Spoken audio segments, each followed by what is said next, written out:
Part 4 of the Ethics by Spinoza. Of Human Bondage, or the Strength of the Emotions.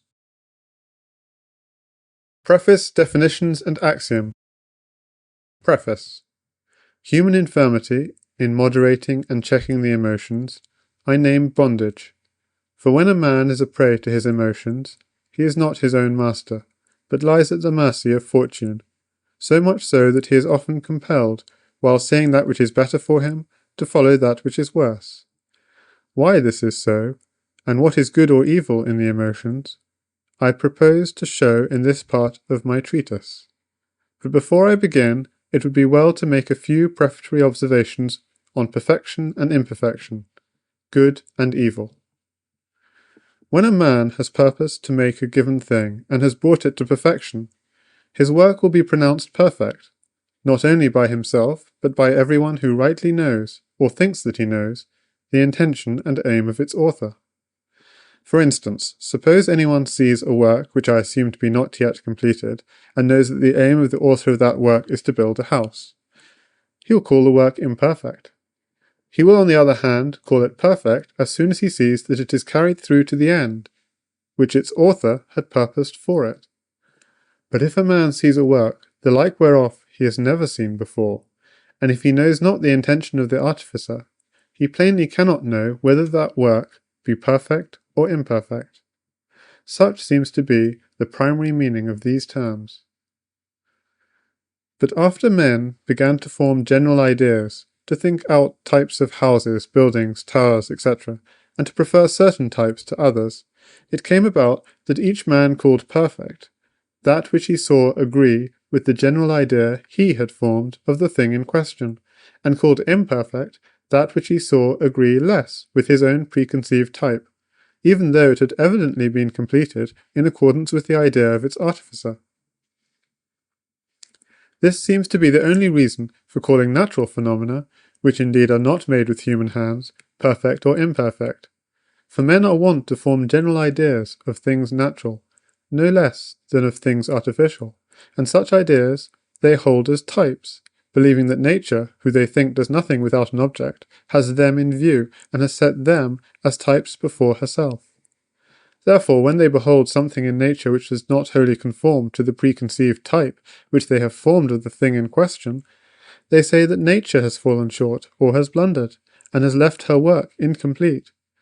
Thus we see that men are wont to style natural phenomena, perfect or imperfect, rather from their own prejudices than from true knowledge of what they pronounce upon. Now, we showed in the Appendix to Part 1 that nature does not work with an end in view, for the eternal and infinite being, which we call God or nature, acts by the same necessity as that whereby it exists. We have shown that by the same necessity of its nature whereby it exists, it likewise works. Part 1, Proposition 16. The reason or cause why God or nature exists, and the reason why he acts, are one and the same. Therefore, as he does not exist for the sake of an end, so neither does he act for the sake of an end. Of his existence and of his action there is neither origin nor end. Wherefore, a cause which is called final is nothing else but human desire, insofar as it is considered as the original cause of anything. For example, when we say that to be inhabited is the final cause of this or that house, we mean nothing more than that a man, conceiving the conveniences of household life, had a desire to build a house. Wherefore, the being inhabited, insofar as it is regarded as a final cause, is nothing else but this particular desire, which is really the efficient cause. It is regarded as the primary cause because men are generally ignorant of the causes of their desires. They are, as I have often said already, conscious of their own actions and appetites, but ignorant of the causes whereby they are determined to any particular desire.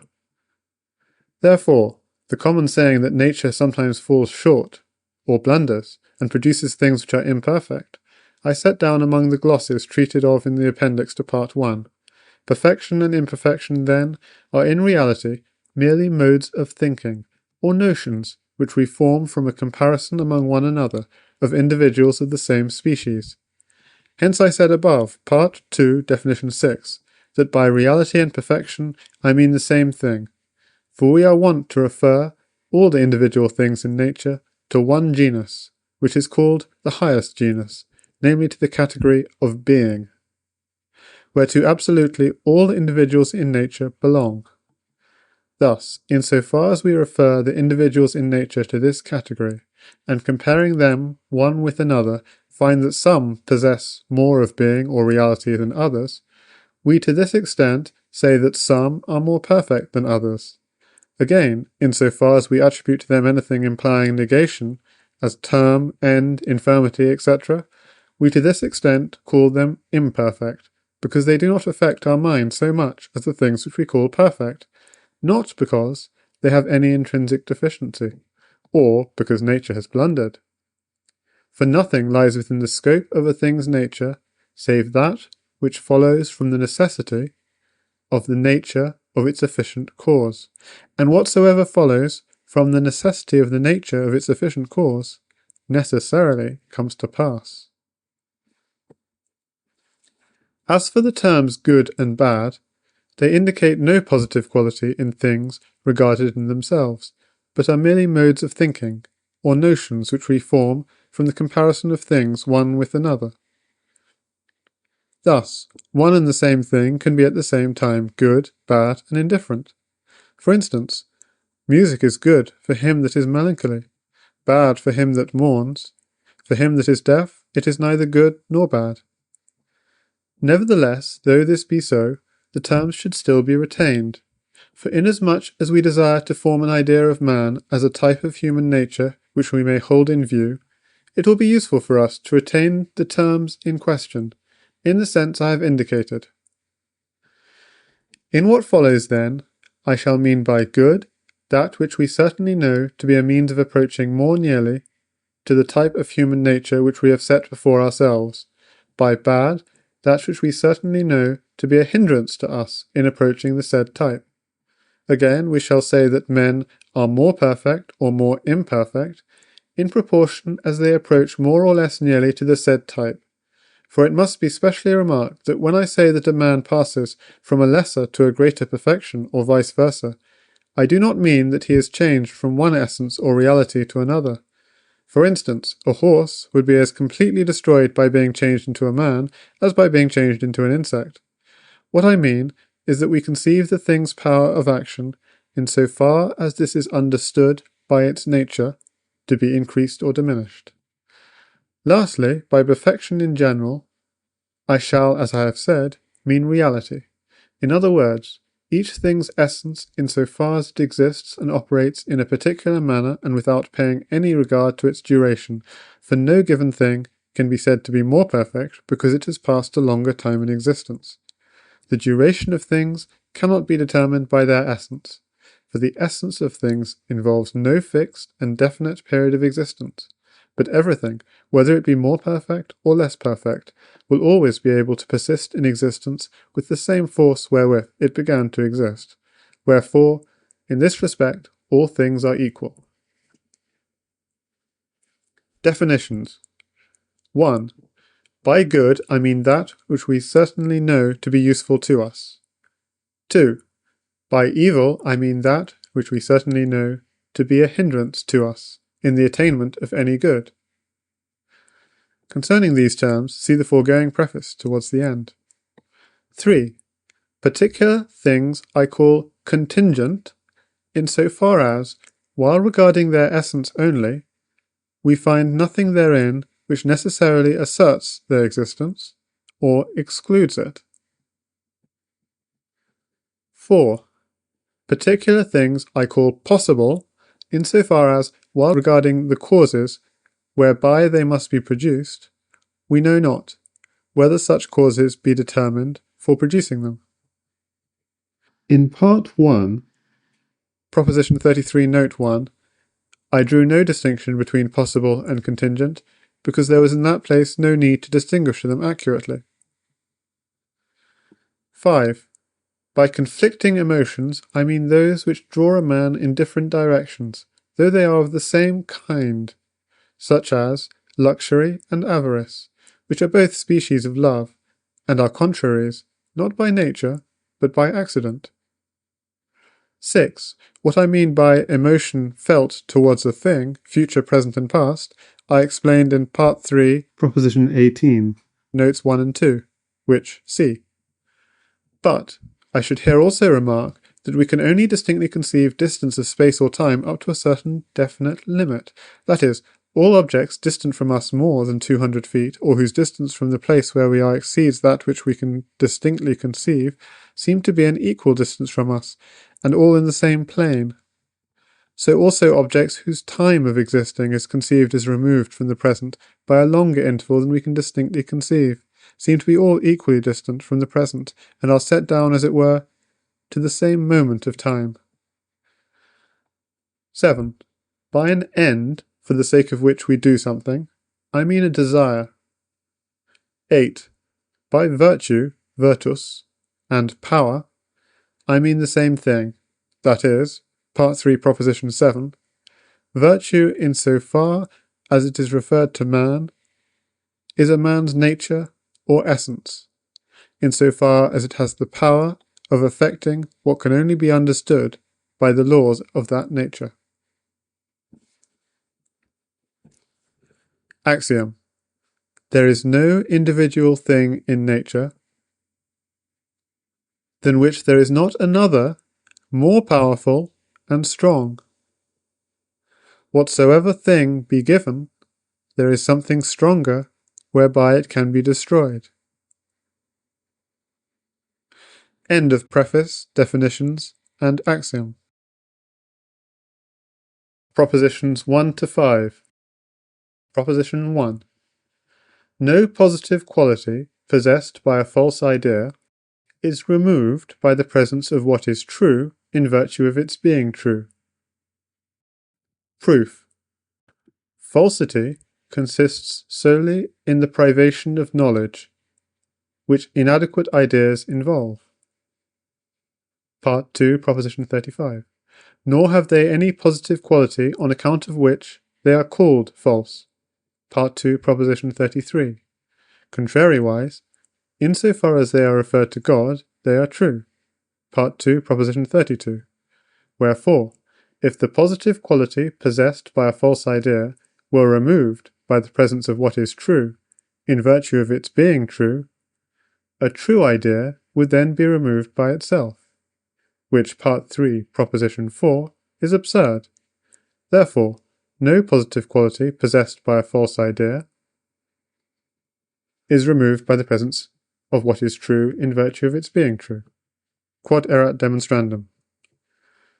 Note, this proposition is more clearly understood from Part 2, Proposition 16, Corollary 2. For imagination is an idea which indicates rather the present disposition of the human body than the nature of the external body, not indeed distinctly, but confusedly, whence it comes to pass that the mind is said to err. For instance, when we look at the sun, we conceive that it is distant from us about 200 feet. In this judgment we err. So long as we are in ignorance of its true distance, when its true distance is known, the error is removed, but not the imagination. Or in other words, the idea of the sun, which only explains the nature of that luminary in so far as the body is affected thereby, wherefore, though we know the real distance, we shall still nevertheless imagine the sun to be near us. For as we said in Part 2, Proposition 35, note, we do not imagine the sun to be so near us because we are ignorant of its true distance, but because the mind conceives the magnitude of the sun to the extent that the body is affected thereby. Thus, when the rays of the sun falling on the surface of water are reflected into our eyes, we imagine the sun as if it were in the water, though we are aware of its real position. And similarly other imaginations, wherein the mind is deceived, whether they indicate the natural disposition of the body, or that its power of activity is increased or diminished, are not contrary to the truth and do not vanish at its presence. It happens indeed that when we mistakenly fear an evil, the fear vanishes when we hear the true tidings. But the contrary also happens, namely that we fear an evil which will certainly come, and our fear vanishes when we hear false tidings. Thus, imaginations do not vanish at the presence of the truth, in virtue of its being true, but because other imaginations, stronger than the first, supervene and exclude the present existence of that which we imagined, as I have shown in Part 2, Proposition 17. Proposition 2. We are only passive insofar as we are a part of nature, which cannot be conceived by itself without other parts. Proof. We are said to be passive when something arises in us whereof we are only a partial cause. Part 3, Definition 2.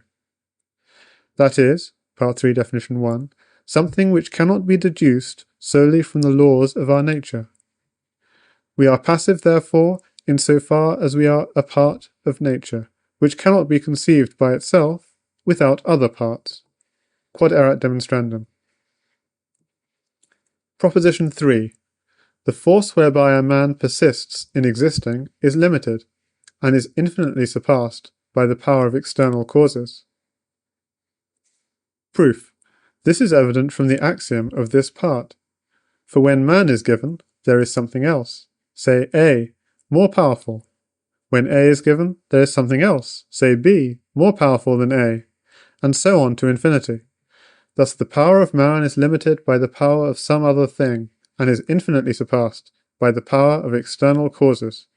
Quod erat demonstrandum. Proposition 4.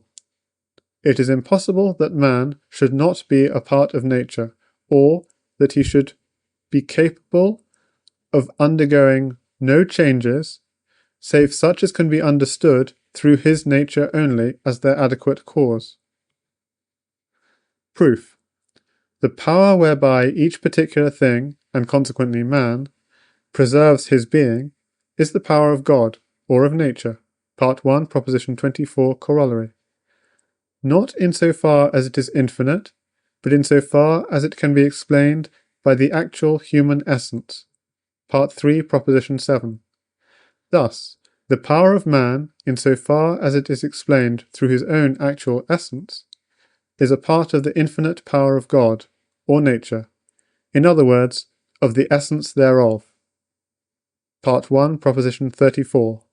This was our first point. Again, if it were possible that man should undergo no changes, save such as can be understood solely through the nature of man, it would follow that he would not be able to die, but would always necessarily exist. This would be the necessary consequence of a cause whose power was either finite or infinite, namely, either of man's power only, inasmuch as he would be capable of removing from himself all changes which could spring from external causes, or of the infinite power of nature, whereby all individual things would be so ordered that man should be incapable of undergoing any changes save such as tended towards his own preservation. But the first alternative is absurd, by the last proposition, the proof of which is universal, and can be applied to all individual things. Therefore, if it be possible that man should not be capable of undergoing any changes save such as can be explained solely through his own nature, and consequently that he must always, as we have shown, necessarily exist, such a result must follow from the infinite power of God, and consequently, Part 1, Proposition 16, from the necessity of the divine nature, in so far as it is regarded as affected by the idea of any given man, the whole order of nature, as conceived under the attributes of extension and thought, must be deducible. It would therefore follow, Part 1, Proposition 21, that man is infinite, which by the first part of this proof is absurd. It is therefore impossible that man should not undergo any changes save those whereof he is the adequate cause. Quod erat demonstrandum. Corollary. Hence it follows that man is necessarily always a prey to his passions, that he follows and obeys the general order of nature, and that he accommodates himself thereto as much as the nature of things demands. Proposition 5. The power and increase of every passion, and its persistence in existing, are not defined by the power whereby we ourselves endeavour to persist in existing, but by the power of an external cause compared with our own. Proof. The essence of a passion cannot be explained through our essence alone. Part 3, definitions 1 and 2. That is, Part 3, proposition 7. The power of a passion cannot be defined by the power, whereby we ourselves endeavour to persist in existing, but, as is shown in Part 2, proposition 16, must necessarily be defined by the power of an external cause compared with our own. Quod erat demonstrandum. End of propositions 1 to 5. Propositions 6 to 10. Proposition 6. The force of any passion or emotion can overcome the rest of a man's activities or power, so that the emotion becomes obstinately fixed to him. Proof. The force and increase of any passion and its persistence in existing are defined by the power of an external cause compared with our own by the foregoing proposition. Therefore, Part 4, proposition 3, it can overcome a man's power, so that the emotion becomes obstinately fixed to him. Quod erat demonstrandum. Proposition 7. An emotion can only be controlled or destroyed by another emotion, contrary thereto, and with more power for controlling emotion. Proof. Emotion, in so far as it is referred to the mind, is an idea whereby the mind affirms of its body a greater or lesser force of existence than before. See the general definition of the emotions at the end of Part 3. When therefore the mind is assailed by any emotion, the body is at the same time affected with a modification, whereby its power of activity is increased or diminished. Now this modification of the body, Part 4, proposition 5, receives from its cause the force for persistence in its being, which force can only be checked or destroyed by a bodily cause. Part 2, proposition 6, in virtue of the body being affected with a modification contrary to, by Part 3, proposition 5, and stronger than itself. Part 4, Axiom. Wherefore, Part 2, proposition 12, the mind is affected by the idea of a modification contrary to and stronger than the former modification. In other words, by the general definition of the emotions, the mind will be affected by an emotion contrary to and stronger than the former emotion, which will exclude or destroy the existence of the former emotion. Thus, an emotion cannot be destroyed nor controlled, except by a contrary and stronger emotion. Quod erat demonstrandum. Corollary.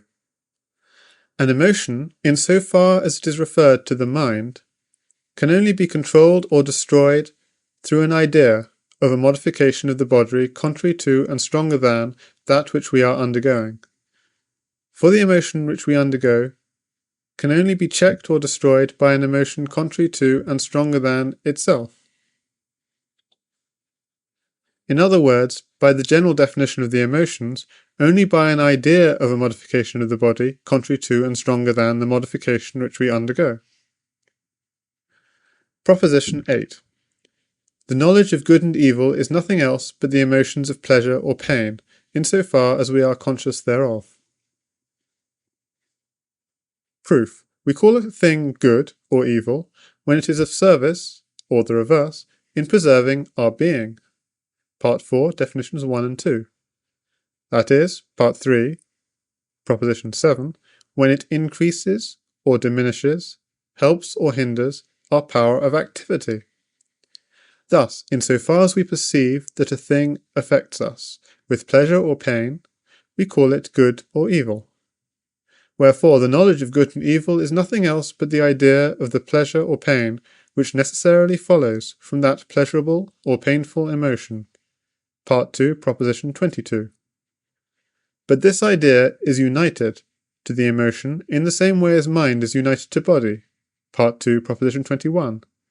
That is, there is no real distinction between this idea and the emotion or idea of the modification of the body, save in conception only.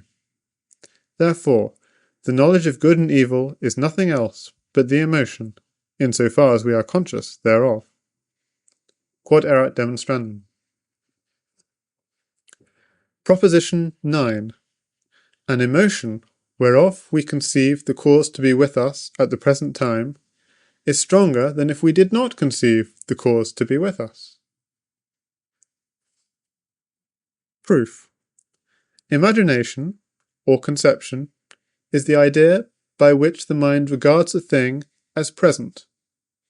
Part 2, Proposition 17, note, but which indicates the disposition of the mind rather than the nature of the external thing. Part 2, Proposition 16, Corollary 2.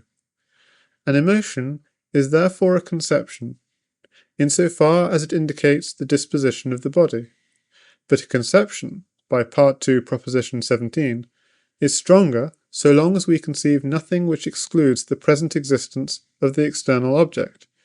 Wherefore an emotion is also stronger, or more intense, when we conceive the cause to be with us at the present time, than when we do not conceive the cause to be with us. Quod erat demonstrandum.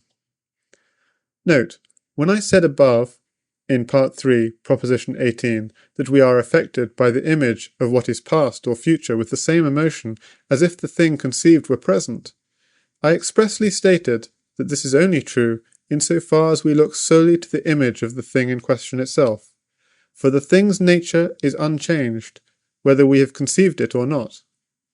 I did not deny that the image becomes weaker when we regard as present to us other things which exclude the present existence of the future object. I did not expressly call attention to the fact because I purposed to treat of the strength of the emotions in this part of my work. Corollary. The image of something past or future, that is, of a thing which we regard as in relation to time past or time future, to the exclusion of time present, is, when other conditions are equal, weaker than the image of something present. Consequently, an emotion felt towards what is past or future is less intense, other conditions being equal, than an emotion felt towards something present. Proposition 10. Towards something future, which we conceive as close at hand, we are affected more intensely than if we conceive that its time for existence is separated from the present by a longer interval. So too, by the remembrance of what we conceive to have not long passed away, we are affected more intensely than if we conceive that it is long passed away. Proof. In so far as we conceive a thing as close at hand, or not long passed away, we conceive that which excludes the presence of the object less than if its presence of future existence were more distant from the present, or if it had long passed away. This is obvious. Therefore, by the foregoing proposition, we are, so far, more intensely affected towards it. Quod erat demonstrandum. Corollary. From the remarks made in definition 6 of this part, it follows that if objects are separated from the present by a longer period than we can define in conception, though their dates of occurrence be widely separated one from the other, they all affect us equally faintly. End of Propositions 6 to 10. Propositions 11 to 15. Proposition 11. An emotion towards that which we conceive as necessary is, when other conditions are equal, more intense than an emotion towards that which possible, or contingent, or non-necessary. Proof. In so far as we conceive a thing to be necessary, we to that extent affirm its existence. On the other hand, we deny a thing's existence in so far as we conceive it not to be necessary. Part 1, Proposition 33, Note 1. Wherefore, Part 4, Proposition 9, an emotion towards that which is necessary is, other conditions being equal, more intense than an emotion that which is non-necessary. Quod erat demonstrandum. Proposition 12. An emotion towards a thing which we know not to exist at the present time, and which we conceive as possible, is more intense, other conditions being equal, than an emotion towards a thing contingent. Proof. Insofar as we conceive a thing as contingent, we are affected by the conception of some further thing, which would assert the existence of the former. Part 4, Definition 3. But on the other hand, we by hypothesis conceive certain things which exclude its present existence. But insofar as we conceive a thing to be possible in the future, we thereby conceive things which assert its existence. Part 4, Definition 4. That is, Part 3, Proposition 18, things which promote hope or fear, wherefore an emotion towards something possible is more vehement. Quod erat demonstrandum. Corollary. An emotion towards a thing which we know not to exist in the present, and which we conceive as contingent, is far fainter than if we conceive the thing to be present with us. Proof. Emotion towards a thing which we conceive to exist is more intense than it would be if we conceive the thing as future. Part 4, Proposition 9, Corollary, and is much more vehement than if the future time be conceived as far distant from the present. Part 4, Proposition 10. Therefore, an emotion towards a thing whose period of existence we conceive to be far distant from the present is far fainter than if we conceive the thing as present. It is nevertheless more intense than if we conceive the thing as contingent, wherefore an emotion towards a thing which we regard as contingent will be far fainter than if we conceive the thing to be present with us. Quod erat demonstrandum.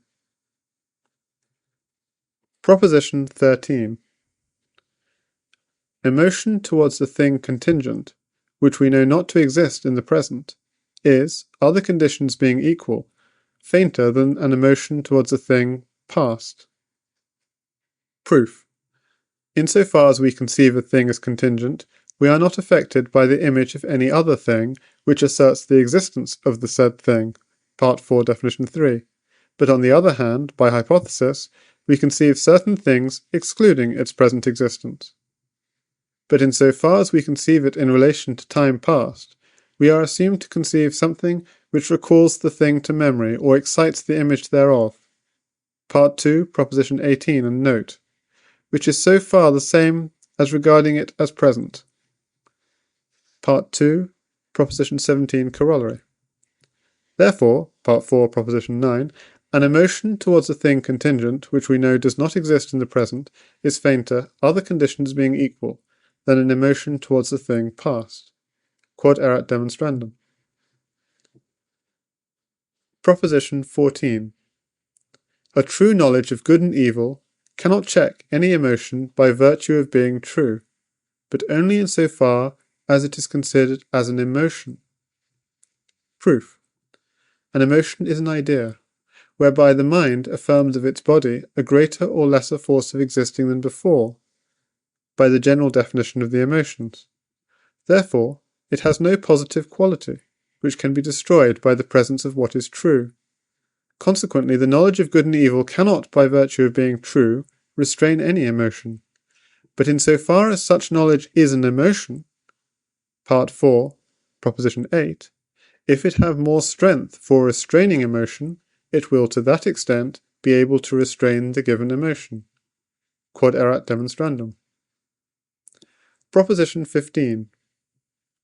Desire, arising from the knowledge of good and bad, can be quenched or checked by many of the other desires arising from the emotions whereby we are assailed. Proof. From the true knowledge of good and evil, in so far as it is an emotion, necessarily arises desire. Definition of the emotions. 1.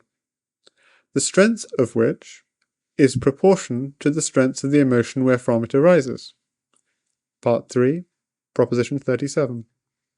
But inasmuch as this desire arises, by hypothesis, from the fact of our truly understanding anything, it follows that it is also present with us, in so far as we are active. Part 3, Proposition 1, and must therefore be understood through our essence only. Part 3, Definition 2. Consequently, Part 3, Proposition 7, its force and increase can be defined solely by human power.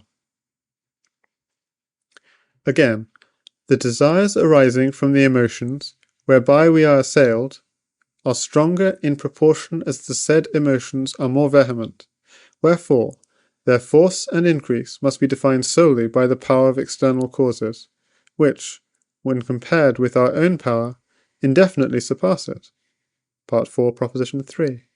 Hence, the desires arising from like emotions may be more vehement than the desire which arises from a true knowledge of good and evil, and may consequently control or quench it. Quod erat demonstrandum. End of Propositions 11 to 15. Propositions 16 to 20. Proposition 16. Desire, arising from the knowledge of good and evil, in so far as such knowledge regards what is future, may be more easily controlled or quenched than the desire for what is agreeable at the present moment. Proof. Emotion towards a thing which we conceive as future is fainter than emotion towards the thing that is present. Part 4, Proposition 9, Corollary.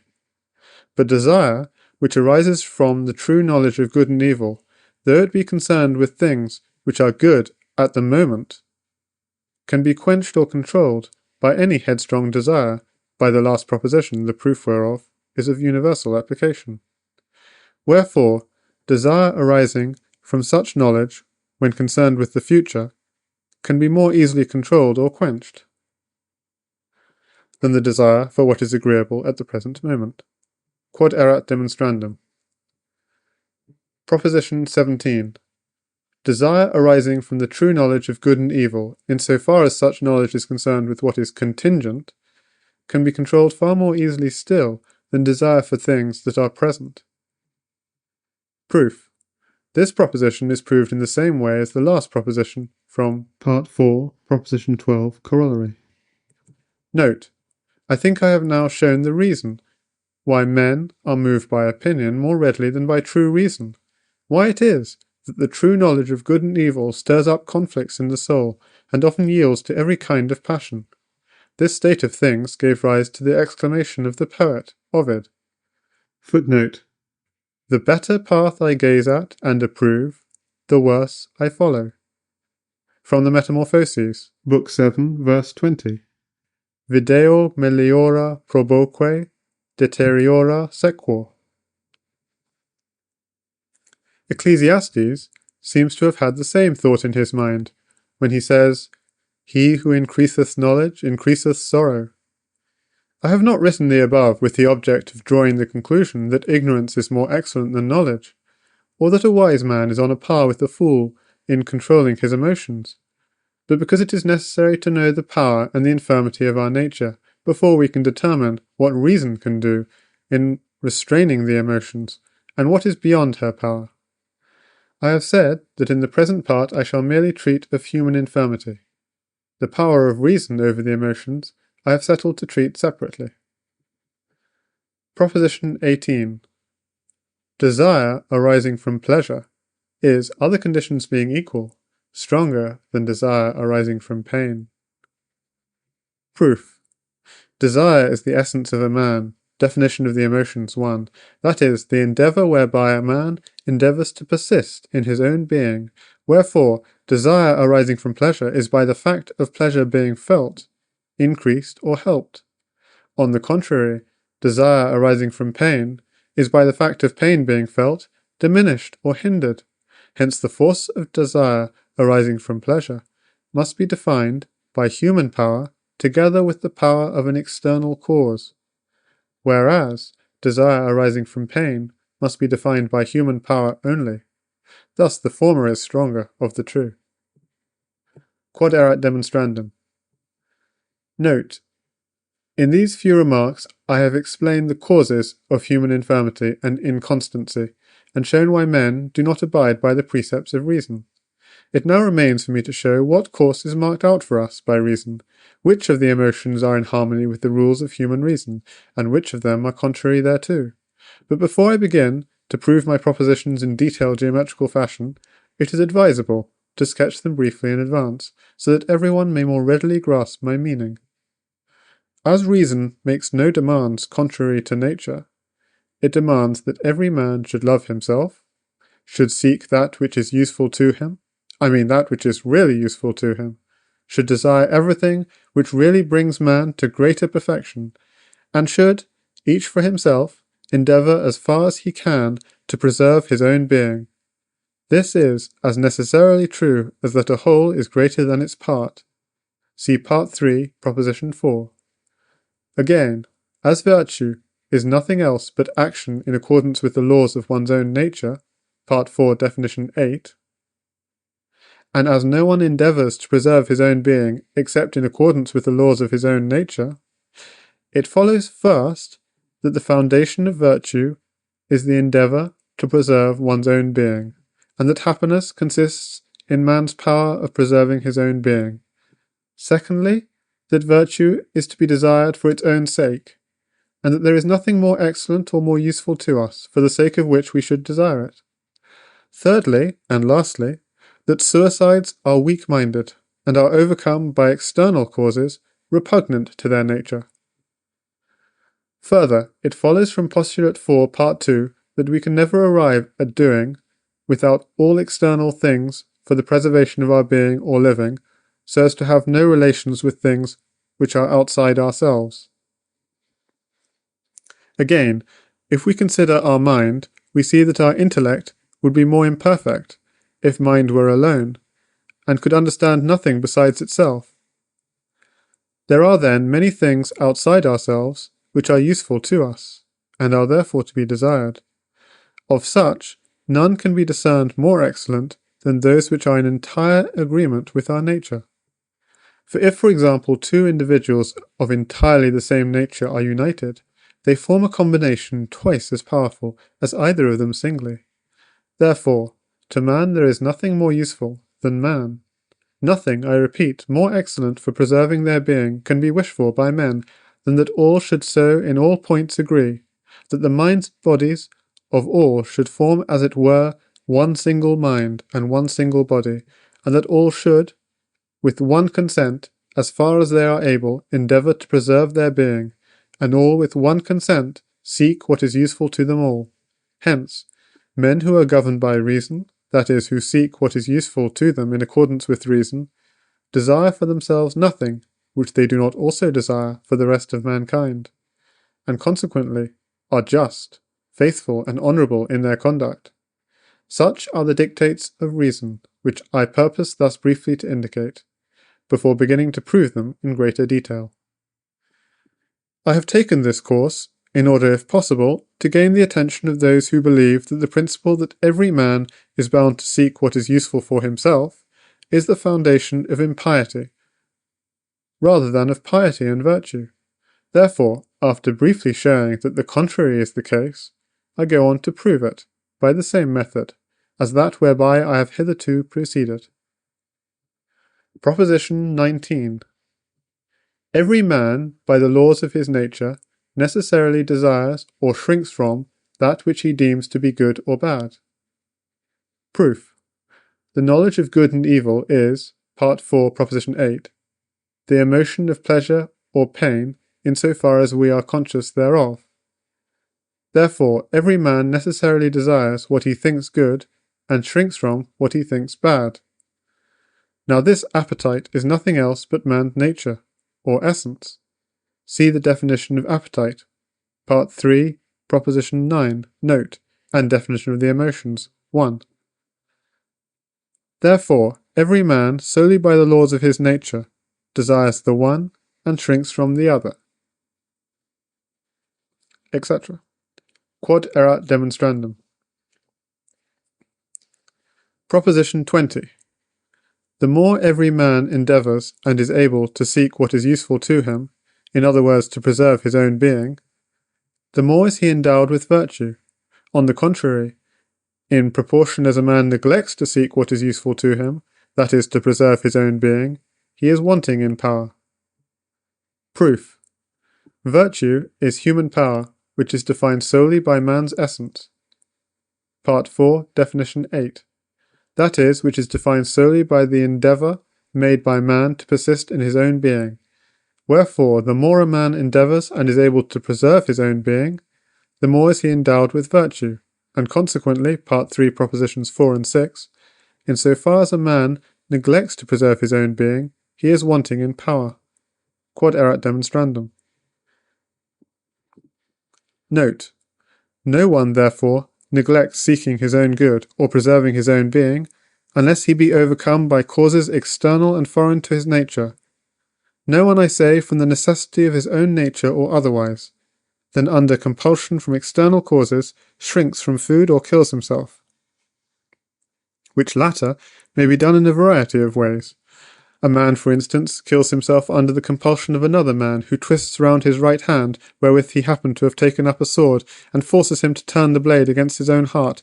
Or again, he may be compelled, like Seneca, by a tyrant's command, to open his own veins, that is, to escape a greater evil by incurring a lesser. Or lastly, latent external causes may so disorder his imagination, and so affect his body, that it may assume a nature contrary to its former one, and whereof the idea cannot exist in the mind. Part 3, Proposition 10. But that a man, from the necessity of his own nature, should endeavour to become non-existent, is as impossible as that something should be made out of nothing, as everyone will see for himself after a little reflection. End of Propositions 16 to 20. Propositions 21 to 25. Proposition 21. No one can desire to be blessed, to act rightly, and to live rightly, without at the same time wishing to be, act, and to live, in other words, to actually exist. Proof. The proof of this proposition, or rather the proposition itself, is self-evident, and is also plain from the definition of desire. For the desire of living, acting, etc., blessedly or rightly, is, definition of the emotions, Proposition 1, is the essence of man, that is, Part 3, Proposition 7, the endeavour made by everyone to preserve his own being. Therefore, no one can desire, etc. Quod erat demonstrandum. Proposition 22. No virtue can be conceived as prior to this endeavour to preserve one's own being. Proof. The effort for self-preservation is the essence of a thing. Part 3, Proposition 7. Therefore, if any virtue could be conceived as prior thereto, the essence of a thing would have to be conceived as prior to itself, which is obviously absurd. Therefore no virtue, etc. Quod erat demonstrandum. Corollary.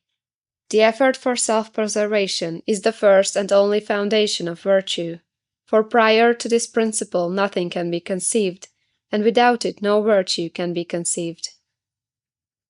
Proposition 23.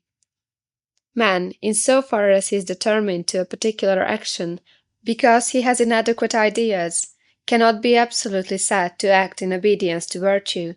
He can only be so described, in so far as he is determined for the action because he understands. Proof. In so far as a man is determined to an action through having inadequate ideas, he is passive. Part 3, Proposition 1. That is, Part 3, Definitions 1 and 3.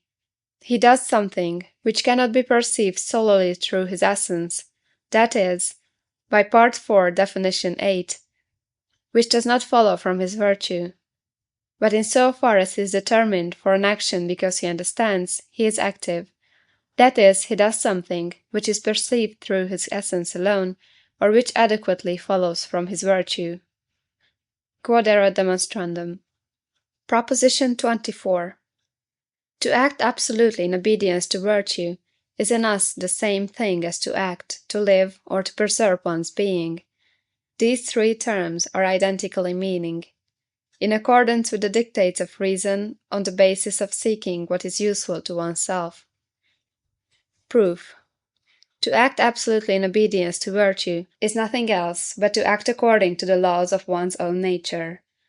But we only act in so far as we understand, Part 3, Proposition 3, therefore to act in obedience to virtue is in us nothing else but to act, to live, or to preserve one's being in obedience to reason, and that on the basis of seeking what is useful for us. Part 4, Proposition 22, Corollary. Q.E.D. Proposition 25. No one wishes to preserve his being for the sake of anything else. Proof. To endeavour, wherewith everything endeavours to persist in its being, is defined solely by the essence of the thing itself. Part 3, Proposition 7. From this alone, and not from the essence of anything else, it necessarily follows, Part 3, Proposition 6, that everyone endeavours to preserve his being. Moreover, this proposition is plain from Part 4, Proposition 22, Corollary. For if a man should endeavour to preserve his being for the sake of anything else, the last named thing would obviously be the basis of virtue, which, by the foregoing corollary, is absurd. Therefore no one, etc. Q.E.D. End of Propositions 21 to 25. Propositions 26 to 30. Proposition 26. Whatsoever we endeavour in obedience to reason is nothing further than to understand. Neither does the mind, in so far as it makes use of reason, judge anything to be useful to it, save such things as are conducive to understanding. Proof. The effort for self-preservation is nothing else but the essence of the thing in question, Part 3, Proposition 7, which, in so far as it exists, such as it is conceived to have force for continuing in existence, Part 3, Proposition 6, and doing such things as necessarily follow from its given nature. See the definition of appetite, Part 3, Proposition 9, note. But the essence of reason is naught else but our mind, in so far as it clearly and distinctly understands. See the definition in Part 2, Proposition 40, note 2. Therefore, Part 2, Proposition 40, whatsoever we endeavour in obedience to reason is nothing else but to understand. Again, since this effort of the mind wherewith the mind endeavours, in so far as it reasons, to preserve its own being is nothing else but understanding, this effort at understanding is, Part 4, Proposition 22, Corollary, the first and single basis of virtue, nor shall we endeavour to understand things for the sake of any ulterior object. Part 4, Proposition 25. On the other hand, the mind, in so far as it reasons, will not be able to conceive any good for itself, save such things as are conducive to understanding. Proposition 27. We know nothing to be certainly good or evil, save such things as really conduce to understanding, or such as are able to hinder us from understanding. Proof.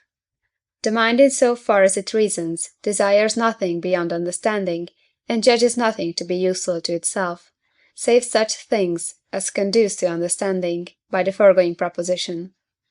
But the mind, Part 2, Proposition 41, 43, and note, cannot possess certainty concerning anything, except in so far as it has adequate ideas, or, what by Part 2, Proposition 40, note, is the same thing, in so far as it reasons. Therefore we know nothing to be good or evil, save such things as really conduce, etc. Q.E.D. Proposition 28. The mind's highest good is the knowledge of God, and the mind's highest virtue is to know God. Proof. The mind is not capable of understanding anything higher than God, that is, Part 1, Definition 6, than a being absolutely infinite, and without which, Part 1, Proposition 15, nothing can either be or be conceived. Therefore, Part 4, Proposition 26 and 27, the mind's highest utility, or Part 4, Definition 1, good is the knowledge of God. Again, the mind is active, only in so far as it understands, and only to the same extent can it be said absolutely to act virtuously. The mind's absolute virtue is therefore to understand. Now, as we have already shown, the highest that the mind can understand is God. Therefore the highest virtue of the mind is to understand or to know God. Q.E.D. Proposition 29. No individual thing, which is entirely different from our own nature, can help or check our power of activity, and absolutely nothing can do us good or harm, unless it has something in common with our nature. Proof. The power of every individual thing, and consequently the power of man, whereby he exists and operates, can only be determined by an individual thing (I. Prop. 28), whose nature (II. Prop. 6) must be understood through the same nature as that through which human nature is conceived. Therefore our power of activity, however it be conceived, can be determined and consequently helped or hindered by the power of any other individual thing, which has something in common with us, but not by the power of anything, of which the nature is entirely different from our own. And since we can call good or evil that which is the cause of our pleasure or pain, (IV. Prop. 8), that is, III. Prop. 11, note, which increases or diminishes, helps or hinders, our power of activity. Therefore, that which is entirely different from our nature can neither be to us good nor bad. Q.E.D. Proposition 30. A thing cannot be bad for us through the quality which it has in common with our nature, but it is bad for us in so far as it is contrary to our nature. Proof. We call a thing bad when it is the cause of pain (IV. Prop. 8), that is, by the definition which see in III. Prop. 11, note, when it diminishes or checks our power of action. Therefore, if anything were bad for us through that quality which it has in common with our nature, it would be able itself to diminish or check that which it has in common with our nature, which (III. Prop. 4) is absurd. Wherefore nothing can be bad for us through that quality which it has in common with us, but, on the other hand, in so far as it is bad for us, that is, as we have just shown, in so far as it can diminish or check our power of action, it is contrary to our nature. Q.E.D. End of Propositions 26 to 30. Propositions 31 to 35. Proposition 31. In so far as a thing is in harmony with our nature, it is necessarily good. Proof. In so far as a thing is in harmony with our nature, it cannot be bad for it. It will therefore necessarily be either good or indifferent. If it be assumed that it be neither good nor bad, nothing will follow from its nature. Part 4, Definition 1, which tends to the preservation of our nature, that is, by the hypothesis, which tends to the preservation of the thing itself. But this, Part 3, Proposition 6, is absurd. Therefore, in so far as a thing is in harmony with our nature, it is necessarily good. Q.E.D. Corollary. Hence it follows that in proportion as a thing is in harmony with our nature, so is it more useful or better for us. And vice versa, in proportion as a thing is more useful for us, so is it more in harmony with our nature. For in so far as it is not in harmony with our nature, it will necessarily be different therefrom, or contrary thereto. If different, it can neither be good nor bad. Part 4, Proposition 29. If contrary, it will be contrary to that which is in harmony with our nature, that is, contrary to what is good. In short, bad. Nothing, therefore, can be good except in so far as it is in harmony with our nature, and hence a thing is useful in proportion as it is in harmony with our nature, and vice versa. Q.E.D. Proposition 32. In so far as men are a prey to passion, they cannot in that respect be said to be naturally in harmony. Proof. Things which are said to be in harmony, naturally, are understood to agree in power, Part 3, Proposition 7, not in want of power or negation, and consequently not in passion, Part 3, Proposition 3, note. Wherefore, men in so far as they are a prey to their passions, cannot be said to be naturally in harmony. Q.E.D. Note, this is also self-evident, for if we say that white and black only agree in the fact that neither is red, we absolutely affirm that they do not agree in any respect. So, if we say that a man and a stone only agree in the fact that both are finite, wanting in power, not existing by the necessity of their own nature, or lastly, indefinitely surpassed by the power of external causes, we should certainly affirm that a man and a stone are in no respect alike. Therefore, things which agree only in negation, or in qualities which neither possess, really agree in no respect. Proposition 33.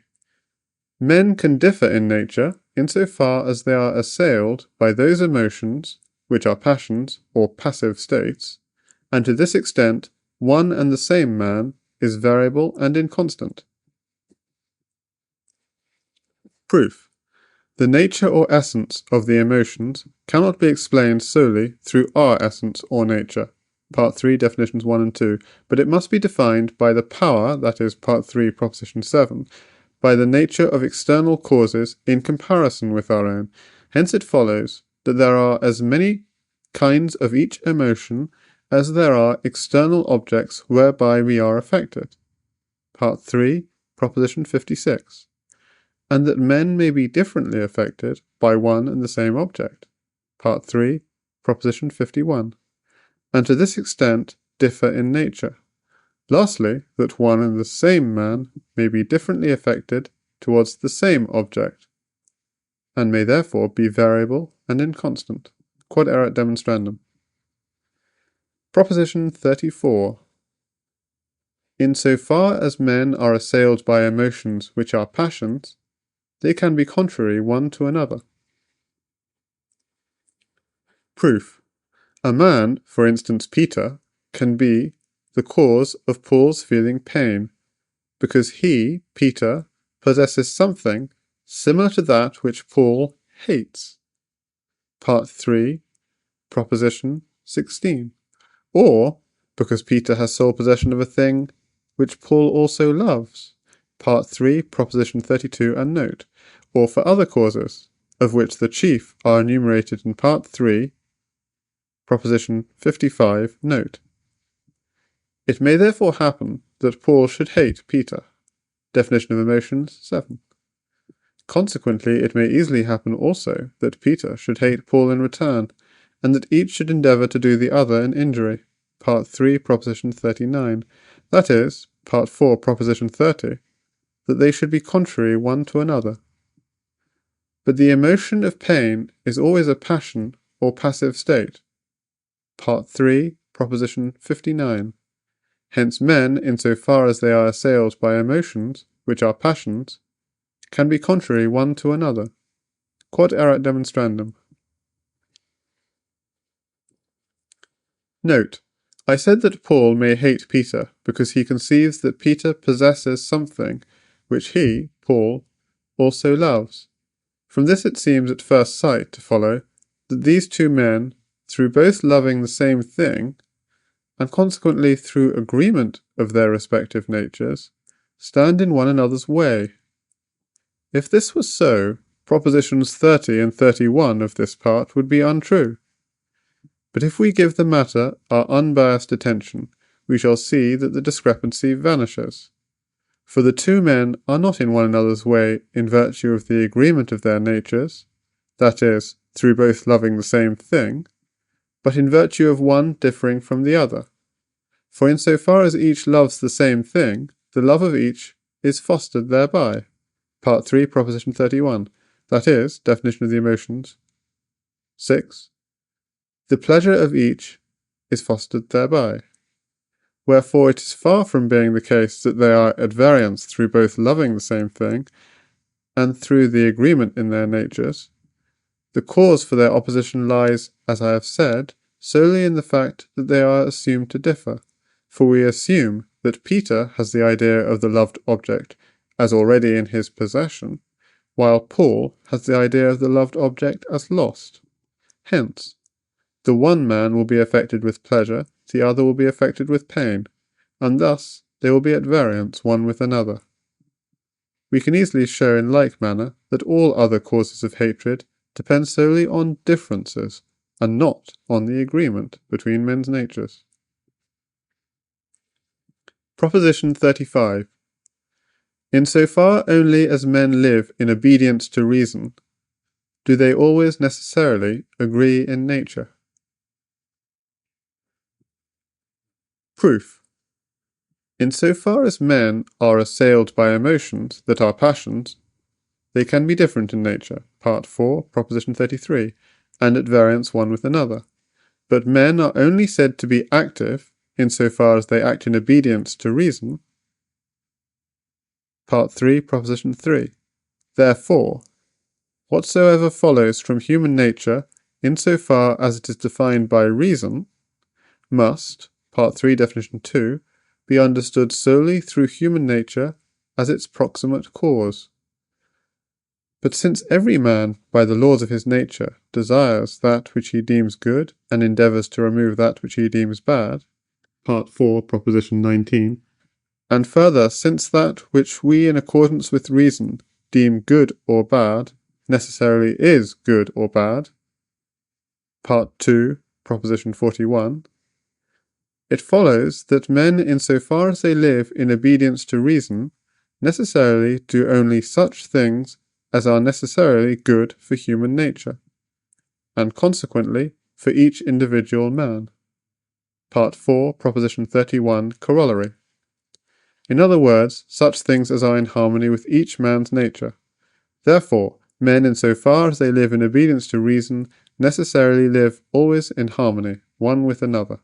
Quod erat demonstrandum. Corollary 1.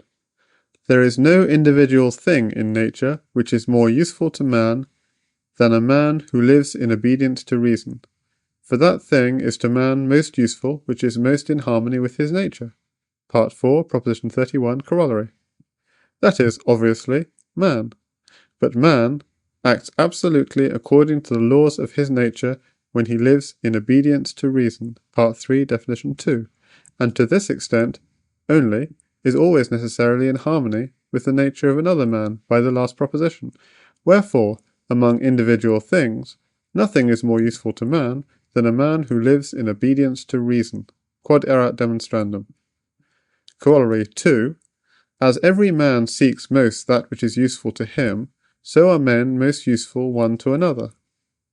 For the more a man seeks what is useful to him, and endeavours to preserve himself, the more is he endowed with virtue, Part 4, Proposition 20, or what is the same thing, Part 4, Definition 8, the more is he endowed with power, to act according to the laws of his nature, that is, to live in obedience to reason. But men are most in natural harmony when they live in obedience to reason, by the last proposition. Therefore, by the foregoing corollary, men will be most useful one to another when each seeks most that which is useful to him. Quod erat demonstrandum. Note, what we have just shown is attested by experience so conspicuously that it is in the mouth of nearly everyone. Man is to man a god. Yet it rarely happens that men live in obedience to reason, for things are so ordered among them that they are generally envious and troublesome one to another. Nevertheless, they are scarcely able to lead a solitary life, so that the definition of man as a social animal has met with general assent. In fact, men do derive from social life much more convenience than injury. Let satirists then laugh their fill at human affairs, let theologians rail, and let misanthropes praise to their utmost the life of untutored rusticity. Let them heap contempt on men and praises on beasts. When all is said, they will find that men can provide for their wants much more easily by mutual help, and that only by uniting their forces can they escape from the dangers that on every side beset them. Not to say how much more excellent and worthy of our knowledge it is to study the actions of men than the actions of beasts, but I will treat of this more at length elsewhere. End of Propositions 31 to 35. Propositions 36 to 40. Proposition 36. The highest good of those who follow virtue is common to all, and therefore all can equally rejoice therein. Proof. To act virtuously is to act in obedience with reason. Part 4, Proposition 24. And whatsoever we endeavour to do in obedience to reason is to understand. Part 4, Proposition 26. Therefore, by Part 4, Proposition 28, the highest good for those who follow after virtue is to know God. That is, Part 2, Proposition 47, and note, a good which is common to all and can be possessed by all men equally, in so far as they are of the same nature. Quod erat demonstrandum. Note, someone may ask how it would be if the highest good of those who follow after virtue were not common to all. Would it not then follow, as above, Part 4, Proposition 34, that men living in obedience to reason, that is, Part 4, Proposition 35, men in so far as they agree in nature, would be at variance one with another? To such an inquiry I make answer, that it follows not accidentally, but from the very nature of reason, that man's highest good is common to all, inasmuch as it is deduced from the very essence of man, in so far as defined by reason, and that a man could neither be nor be conceived without the power of taking pleasure in this highest good, for it belongs to the essence of the human mind. Part 2, Proposition 47, to have an adequate knowledge of the eternal and infinite essence of God. Proposition 37. The good which every man who follows after virtue desires for himself, he will also desire for other men, and so much the more, in proportion as he has a greater knowledge of God. Proof. Men, in so far as they live in obedience to reason, are most useful to their fellow men. Part 4, Proposition 35, Corollary 1. Therefore, Part 4, Proposition 19, we shall in obedience to reason necessarily endeavour to bring about that men should live in obedience to reason. But the good which every man, in so far as he is guided by reason, or in other words, follows after virtue, desires for himself, is to understand, Part 4, Proposition 26. Wherefore the good which each follower of virtue seeks for himself, he will desire also for others. Again, desire, in so far as it is referred to the mind, is the very essence of the mind. Definition of the emotions, 1. Now the essence of the mind consists in knowledge. Part 2, Proposition 11, which involves the knowledge of God.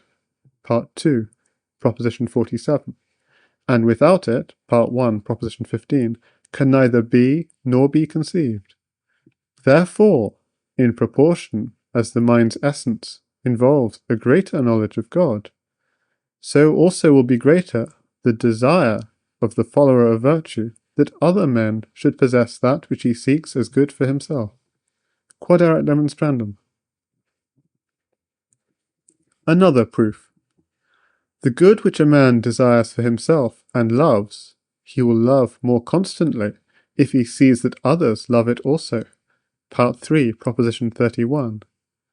He will therefore endeavour that others should love it also, and as the good in question is common to all, and therefore all can rejoice therein, he will endeavour for the same reason to bring about that all should rejoice therein, and this he will do the more, Part 3, Proposition 37, in proportion as his own enjoyment of the good is greater. Note 1. He who, guided by emotion only, endeavours to cause others to love what he loves himself, and to make the rest of the world live according to his own fancy, acts solely by impulse, and is therefore hateful, especially to those who take delight in something different. And accordingly, study, and by similar impulse, endeavour to make men live in accordance with what pleases themselves. Again, as the highest good sought by men under the guidance of emotion is often such that it can only be possessed by a single individual, it follows that those who love it are not consistent in their intentions, but while they delight to sing its praises, fear to be believed. But he who endeavours to lead men by reason does not act by impulse, but courteously and kindly, and his intention is always consistent. Again, whatsoever we desire and do whereof we are the cause, in so far as we possess the idea of God or know God, I set down to religion, the desire of well-doing, which is engendered by a life according to reason, I call piety. Further, the desire whereby a man, living according to reason, is bound to associate others with himself in friendship, I call honour. Footnote: honestas.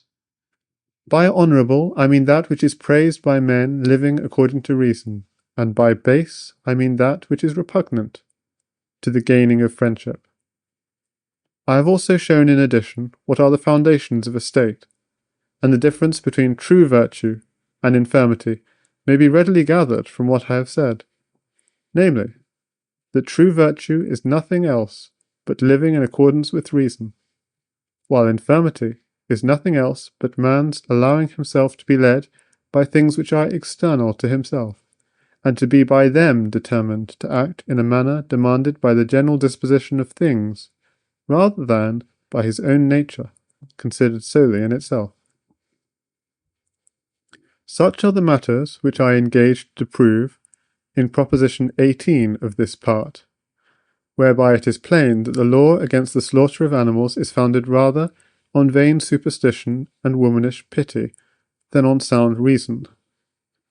The rational quest of what is useful to us further teaches us the necessity of associating ourselves with our fellow men, but not with beasts, or things whose nature is different from our own.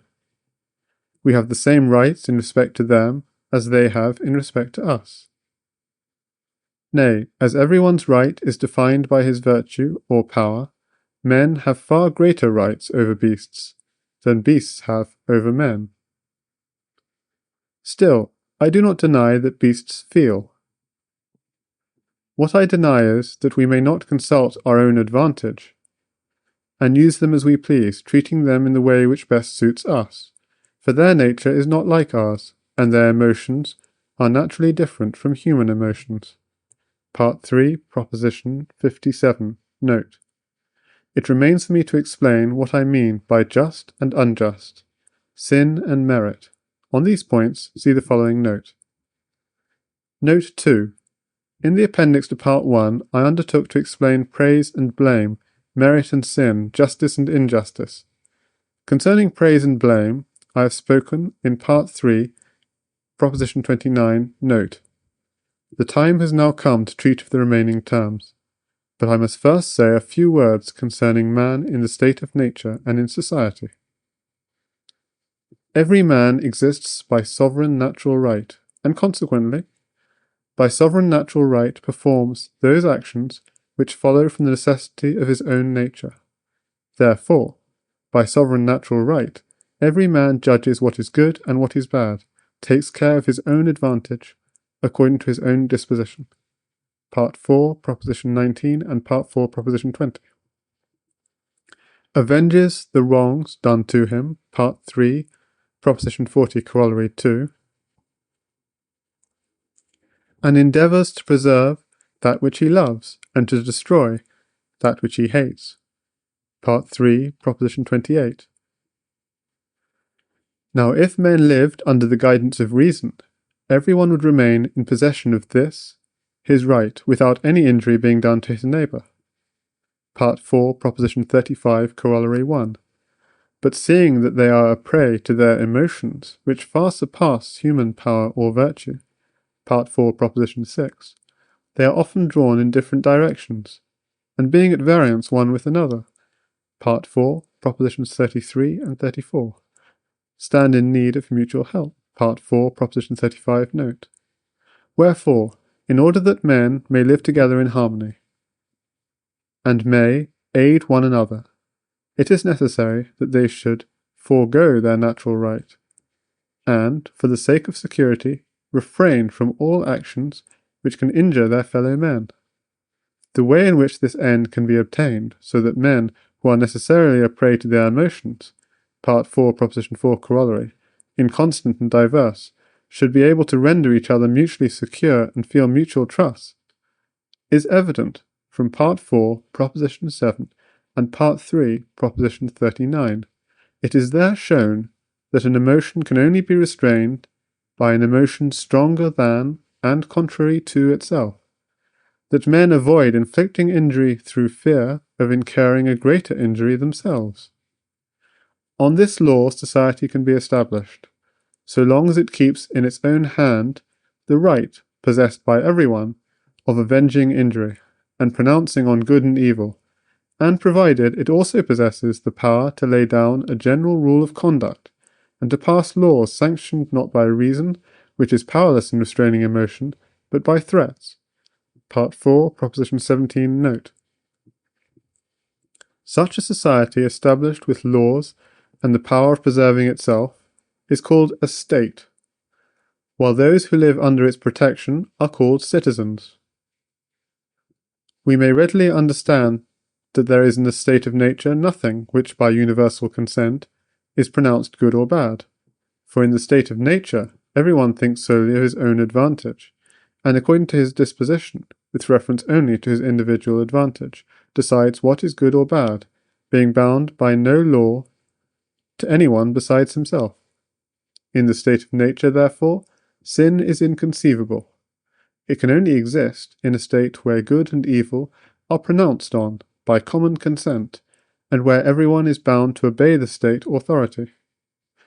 Sin, then, is nothing else but disobedience, which is therefore punished by the right of the state only.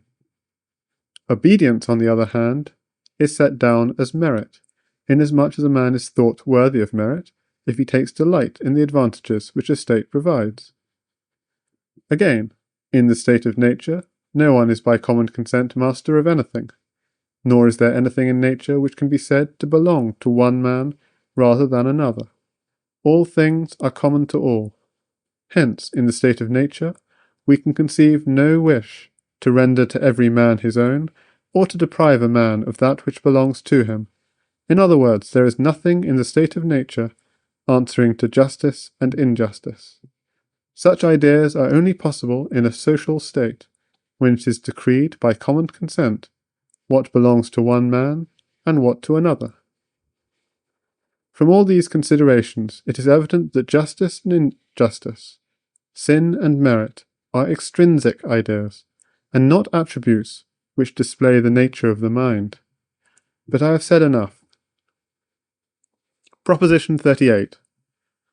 Whatsoever disposes the human body, so as to render it capable of being affected in an increased number of ways, or of affecting external bodies in an increased number of ways, is useful to man, and is so in proportion as the body is thereby rendered more capable of being affected or affecting other bodies in an increased number of ways.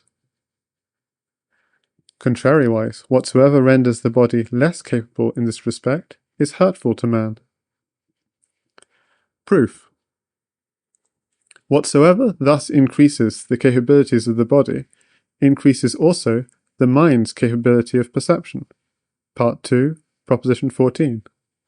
Therefore, whatsoever thus disposes the body, and thus renders it capable, is necessarily good or useful. Part 4, Proposition 26 and 27, and is so in proportion to the extent to which it can render the body capable. Contrariwise. Part 2, Proposition 14, and Part 4, Propositions 26 and 27. It is hurtful if it renders the body, in this respect, less capable. Quod erat demonstrandum. Proposition 39. Whatsoever brings about the preservation of the proportion of motion and rest, which the parts of the human body mutually possess, is good. Contrariwise, whatsoever causes a change in such proportion is bad. Proof. The human body needs many other bodies for its preservation. Part 2, Postulate 4. But that which constitutes the specific reality, forma, of a human body, is that its parts communicate their several motions one to another in a certain fixed proportion. Definition before Lemma 4, after Part 2, Proposition 13. Therefore, whatsoever brings about the preservation of the proportion between motion and rest, which the parts of the human body mutually possess, preserves the specific reality of the human body, and consequently renders the human body capable of being affected in many ways, and of affecting external bodies in many ways. Consequently, it is good by the last proposition. Again, whatsoever brings about a change in the aforesaid proportion causes the human body to assume another specific character. In other words, see preface to this part towards the end, though the point is indeed self-evident, to be destroyed and consequently totally incapable of being affected in an increased number of ways. Therefore it is bad. Quod erat demonstrandum. Note: the extent to which such causes can injure or be of service to the mind will be explained in the fifth part, but I would here remark that I consider that a body undergoes death when the proportion of motion and rest, which obtained mutually among its several parts, is changed. For I do not venture to deny that a human body, while keeping the circulation of the blood and other properties, wherein the life of a body is thought to consist, may nonetheless be changed into another nature totally different from its own. There is no reason which compels me to maintain that a body does not die, unless it becomes a corpse. Nay, experience would seem to point to the opposite conclusion. It sometimes happens that a man undergoes such changes that I should hardly call him the same, as I have heard tell of a certain Spanish poet, who had been seized with sickness, and though he recovered therefrom, yet remained so oblivious of his past life, that he would not believe the plays and tragedies he had written to be his own. Indeed, he might have been taken for a grown-up child if he had also forgotten his native tongue. If this instance seems incredible, what shall we say of infants? A man of ripe age deems their nature so unlike his own that he can only be persuaded that he too has been an infant by the analogy of other men. However, I prefer to leave such questions undiscussed, lest I should give ground to the superstitious for raising new issues. Proposition 40. Whatsoever conduces to man's social life, or causes men to live together in harmony, is useful, whereas whatsoever brings discord into a state is bad. Proof. For whatsoever causes men to live together in harmony also causes them to live according to reason. Part 4, Proposition 35, and is therefore, by Part 4, Proposition 26 and 27, good, and for the same reason, whatsoever brings about discord is bad. Quod erat demonstrandum. End of Propositions 36 to 40. Propositions 41 to 45. Proposition 41. Pleasure in itself is not bad, but good. Contrariwise, pain in itself is bad. Proof. Pleasure, Part 3, Proposition 11 and note, is emotion whereby the body's power of activity is increased or helped. Pain is emotion whereby the body's power of activity is diminished or checked. Therefore, by Part 4, Proposition 38, pleasure in itself is good, contrariwise pain in itself is bad. Quod erat demonstrandum. Proposition 32. Mirth cannot be excessive, but is always good. Contrariwise, melancholy is always bad. Proof. Mirth, see its definition in Part 3, Proposition 11, note, is pleasure which, in so far as it is referred to the body, consists in all parts of the body being affected equally. That is, Part 3, Proposition 11. The body's power of activity is increased or aided in such a manner that the several parts maintain their former proportion of motion and rest. Therefore, mirth is always good, Part 4, Proposition 39, and cannot be excessive. But melancholy see its definition in the same note to Part 3, Proposition 11, is pain which, insofar as it is referred to the body, consists in the absolute decrease or hindrance of the body's power of activity. Therefore, by Part 4, Proposition 38, it is always bad. Quod erat demonstrandum. Proposition 43. Stimulation may be excessive and bad. On the other hand, grief may be good insofar as stimulation or pleasure is bad. Proof. Localized pleasure or stimulation, titillatio, is pleasure which, insofar as it is referred to the body, consists in one or some of its parts being affected more than the rest. See its definition, Part 3, Proposition 11, note. The power of this emotion may be sufficient to overcome other actions of the body, Part 4, Proposition 6, and may remain obstinately fixed therein, thus rendering it incapable of being affected in a variety of other ways. Therefore, Part 4, Proposition 38, it may be bad. Again, grief, which is pain, cannot as such be good, Part 4, Proposition 41, but as its force and increase is defined by the power of an external cause, compared with our own, Part 4, Proposition 5, we can conceive infinite degrees and modes of strength in this emotion, Part 4, Proposition 3. We can therefore conceive it as capable of restraining stimulation and preventing its becoming excessive, and hindering the body's capabilities. Thus, to this extent, it will be good. Quod erat demonstrandum. Proposition 44. Love and desire may be excessive. Proof. Love is pleasure, accompanied by the idea of an external cause. Definition of emotion 6. Therefore, stimulation, accompanied by the idea of an external cause, is love. Part 3, Proposition 11, note. Hence, love may be excessive. Again, the strength of desire varies in proportion to the emotion from which it arises. Part 3, Proposition 37. Now, emotion may overcome all the rest of men's actions. Part 4, Proposition 6.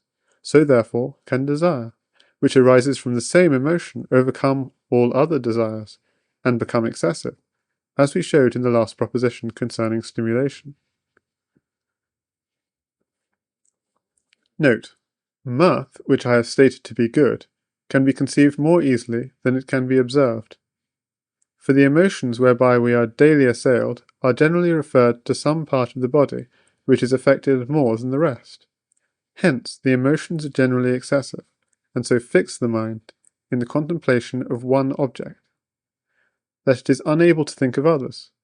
And although men, as a rule, are a prey to many emotions, and very few are found who are always assailed by one and the same, yet there are cases where one and the same emotion remains obstinately fixed. We sometimes see men so absorbed in one object that although it be not present, they think they have it before them.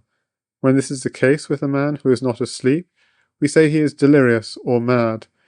Nor are those persons who are inflamed with love, and who dream all night and all day about nothing but their mistress or some woman, considered as less mad, for they are made objects of ridicule. But when a miser thinks of nothing but gain or money, or when an ambitious man thinks of nothing but glory, they are not reckoned to be mad, because they are generally harmful, and are thought worthy of being hated. But in reality, avarice, ambition, lust, etc., are species of madness, though they may not be reckoned among diseases. Proposition 45. Hatred can never be good. Proof. When we hate a man, we endeavour to destroy him. Part 3, Proposition 39. That is, Part 4, Proposition 37. We endeavour to do something that is bad. Therefore, hatred can never be good. Quod erat demonstrandum. Note bene, here and in what follows, I mean by hatred only hatred towards men. Corollary 1. Envy, derision, contempt, anger, revenge, and other emotions attributable to hatred or arising therefrom are bad. This is evident from Part 3, Proposition 39, and Part 4, Proposition 37. Corollary 2. Whatsoever we desire from motives of hatred is base, and in a state, unjust. This also is evident from Part 3, Proposition 39, and from the definitions of baseness and injustice in Part 4, Proposition 37, note. Note, between derision, which I have in Corollary 1 stated to be bad, and laughter, I recognize a great difference. For laughter, as also jocularity, is merely pleasure. Therefore, so long as it be not excessive, it is in itself good. Part 4, Proposition 41. Assuredly, nothing forbids man to enjoy himself, save grim and gloomy superstition. For why is it more lawful to satiate one's hunger and thirst than to drive away one's melancholy? I reason, and have convinced myself as follows. No deity, nor anyone else save the envious, takes pleasure in my infirmity and discomfort, nor sets down to my virtue the tears, sobs, fear, and the like, which are signs of infirmity of spirit. On the contrary, the greater the pleasure wherewith we are affected, the greater the perfection whereto we pass. In other words, the more must we necessarily partake of the divine nature. Therefore, to make use of what comes in our way and to enjoy it as much as possible, not to the point of satiety, for that would not be enjoyment, is the part of a wise man. I say it is the part of a wise man to refresh and recreate himself with moderate and pleasant food and drink, and also with perfumes, with the soft beauty of growing plants, with dress, with music, with many sports, with theatres and the like, such as every man may make use of without injury to his neighbour. For the human body is composed of very numerous parts of diverse nature, which continually stand in need of fresh and varied nourishment, so that the whole body may be equally capable of performing all the actions which follow from the necessity of its own nature, and consequently, so that the mind may also be equally capable of understanding many things simultaneously. This way of life, then, agrees best with our principles, and also with general practice. Therefore, if there be any question of another plan, the plan we have mentioned is the best, and in every way to be commended. There is no need for me to set forth the matter more clearly or in more detail. End of Propositions 41 to 45. Propositions 46 to 50. Proposition 46. He who lives under the guidance of reason endeavors, as far as possible, to render back love or kindness for other men's hatred, anger, contempt, etc. towards him. Proof. All emotions of hatred are bad. Part 4, Proposition 45, Corollary 1. Therefore, he who lives under the guidance of reason will endeavor, as far as possible, to avoid being assailed by such emotions. Part 4, Proposition 19. Consequently, he will also endeavor to prevent others being so assailed. Part 4, Proposition 37. But hatred is increased by being reciprocated, and can be quenched by love. Part 3, Proposition 43. So that hatred may pass into love. Part 3, Proposition 44. Therefore, he who lives under the guidance of reason will endeavor to repay hatred with love, that is, with kindness. Quod erat demonstrandum. Note. He who chooses to avenge words with hatred is assuredly wretched, but he who strives to conquer hatred with love fights his battle in joy and confidence. He withstands many as easily as one, and has very little need of fortune's aid. Those whom he vanquishes yield joyfully, not through failure, but through increase in their powers. All these consequences follow so plainly from the mere definitions of love and understanding, that I have no need to prove them in detail. Proposition 47. Emotions of hope and fear cannot be in themselves good. Proof. Emotions of hope and fear cannot exist without pain. For fear is pain. Definition of the emotions, 13. And hope, definition of the emotions, explanation 12 and 13. Cannot exist without fear. Therefore, Part 4, Proposition 41, these emotions cannot be good in themselves, but only in so far as they can restrain excessive pleasure. Part 4, Proposition 43. Quod erat demonstrandum. Note. We may add that these emotions show defective knowledge and an absence of power in the mind. For the same reason confidence, despair, joy, and disappointment are signs of a want of mental power. For although confidence and joy are pleasurable emotions, they nevertheless imply a preceding pain, namely, hope and fear. Wherefore the more we endeavour to be guided by reason, the less do we depend on hope. We endeavour to free ourselves from fear, and, as far as we can, to dominate fortune, directing our actions by the sure counsels of wisdom. Proposition 48. The emotions of over-esteem and disparagement are always bad. Proof. These emotions, see definition of the emotions, 21 and 22, are repugnant to reason, and are therefore, Part 4, Propositions 26 and 27, bad. Quod erat demonstrandum. Proposition 49. Overesteem is apt to render its object proud. Proof. If we see that any one rates us too highly, for love's sake, we are apt to become elated. Part 3, Proposition 41. Or to be pleasurably affected. Definition of the emotions, 30. The good which we hear of ourselves we readily believe. Part 3, Proposition 25. And therefore, for love's sake, rate ourselves too highly. In other words, we are apt to become proud. Quod erat demonstrandum. Proposition 50. Pity, in a man who lives under the guidance of reason, is in itself bad and useless. Proof. Pity, definition of the emotions, 18, is a pain, and therefore, Part 4, Proposition 41, is in itself bad. The good effect which follows, namely, our endeavour to free the object of our pity from misery, is an action which we desire to do solely at the dictation of reason. Part 4, Proposition 37. Only at the dictation of reason are we able to perform any action, which we know for certain to be good. Part 4, Proposition 27. Thus, in a man who lives under the guidance of reason, pity in itself is useless and bad.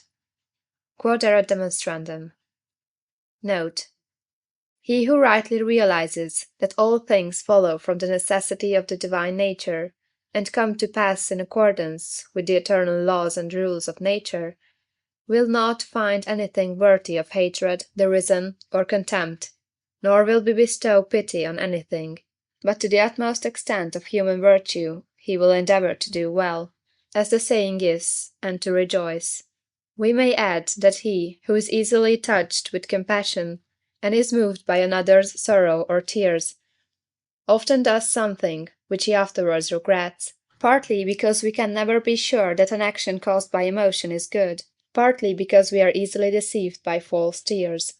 I am in this place expressly speaking of a man living under the guidance of reason. He who is moved to help others neither by reason nor by compassion is rightly styled inhuman, for Part 3, Proposition 27, he seems unlike a man. End of Propositions 46 to 50. Propositions 51 to 55. Proposition 51. Approval is not repugnant to reason, but can agree therewith and arise therefrom. Proof. Approval is love towards one who has done good to another. Definition of the emotions, 19. Therefore, it may be referred to the mind, in so far as the latter is active, Part 3, Proposition 59, that is, Part 3, Proposition 3, in so far as it understands. Therefore, it is in agreement with reason, etc. Quod erat demonstrandum. Another proof. He who lives under the guidance of reason desires for others the good, which he seeks for himself. (4. Prop. 37). Wherefore, from seeing someone doing good to his fellow, his own endeavour to do good is aided. In other words, he will feel pleasure (III. Prop. 11, note), accompanied by the idea of the benefactor. Therefore he approves of him. Q.E.D. Note. Indignation, as we defined it, definition of the emotions, 20, is necessarily evil. (IV. Prop. 45). We may, however, remark that, when the sovereign power for the sake of preserving peace punishes a citizen who has injured another, it should not be said to be indignant with the criminal, for it is not incited by hatred to ruin him, it is led by a sense of duty to punish him. Proposition 52.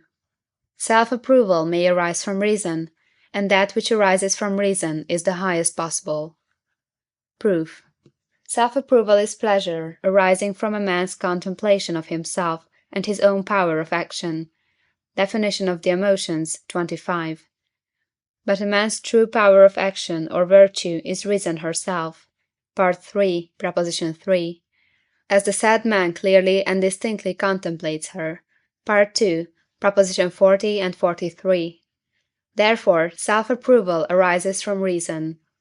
Again, when a man is contemplating himself, he only perceives clearly and distinctly or adequately such things as follow from his power of action (III. Def. 2), that is (III. Prop. 3), from his power of understanding. Therefore, in such contemplation alone does the highest possible self-approval arise.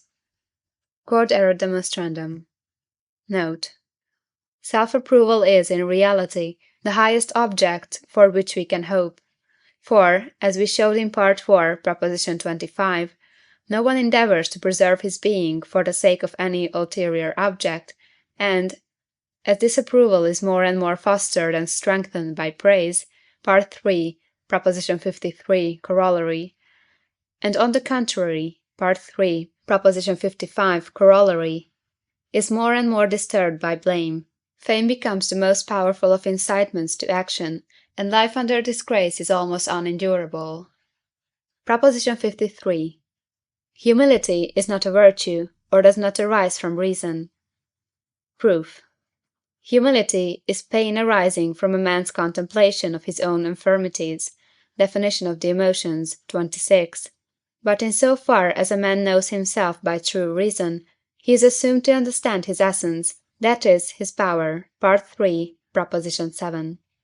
Wherefore, if a man in self-contemplation perceives any infirmity in himself, it is not by virtue of his understanding himself, but III. Proposition 55, by virtue of his power of activity being checked. But, if we assume that a man perceives his own infirmity by virtue of understanding something stronger than himself, by the knowledge of which he determines his own power of activity, this is the same as saying that we conceive that a man understands himself distinctly. IV. Proposition 26. Because, Land reads, Quod ipsius agendi potentia juvatur, which I have translated above. He suggests as alternative reading to quod, quo, which means whereby, and quodque, which means and that. His power of activity is aided. Wherefore humility, or the pain which arises from a man's contemplation of his own infirmity, does not arise from the contemplation or reason, and is not a virtue but a passion. Q.E.D.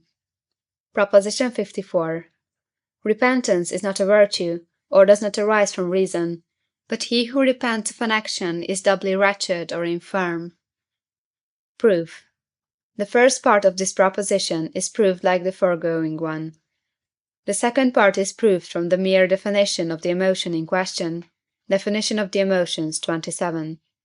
For the man allows himself to be overcome first by evil desires, secondly by pain. Note. As men seldom live under the guidance of reason, these two emotions, namely humility and repentance, as also hope and fear, bring more good than harm. Hence, as we must sin, we had better sin in that direction. For, if all men who are a prey to emotion were all equally proud, they would shrink from nothing, and would fear nothing.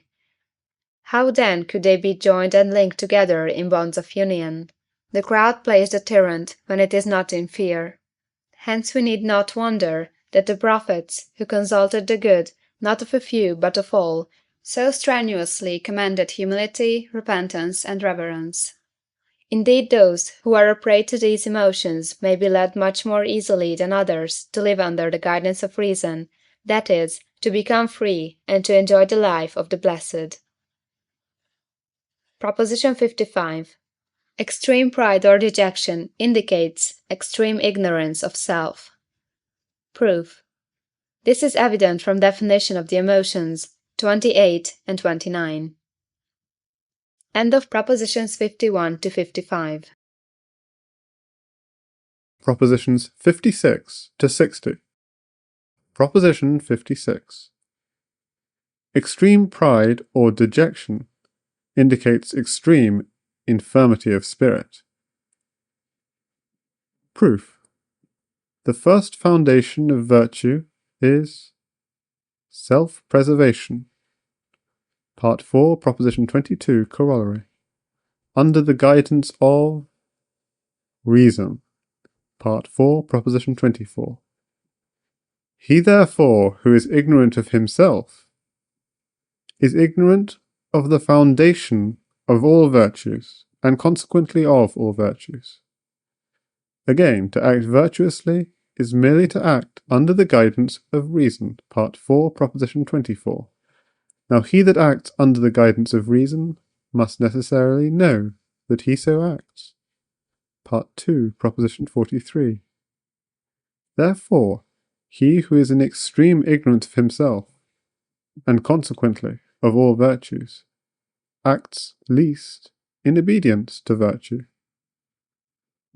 In other words, Part 4, Definition 8, is most infirm of spirit. Thus, extreme pride or dejection indicates extreme infirmity of spirit. Quod erat demonstrandum.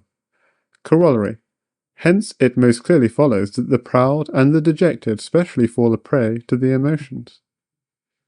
Note, yet dejection can be more easily corrected than pride, for the latter, being a pleasurable emotion, and the former a painful emotion, the pleasurable is stronger than the painful.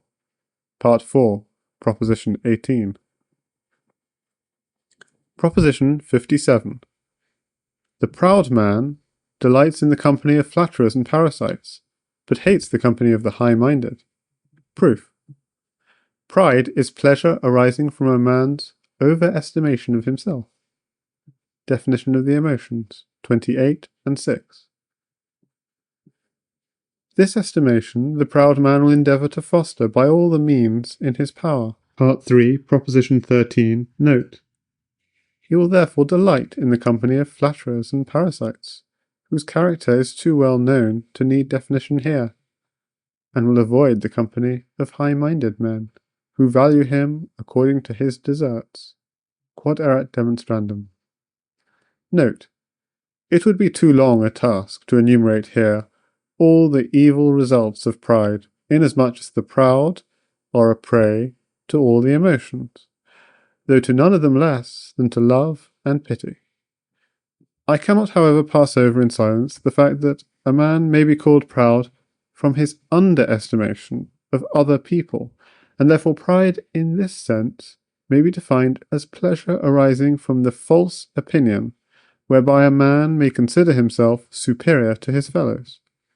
The dejection, which is the opposite quality to this sort of pride, may be defined as pain arising from the false opinion whereby a man may think himself inferior to his fellows. Such being the case, we can easily see that a proud man is necessarily envious. Part 3, Proposition 41, note, and only takes pleasure in the company who fool his weak mind to the top of his bent and make him insane instead of merely foolish. Though dejection is the emotion contrary to pride, yet is the dejected man very near akin to the proud man.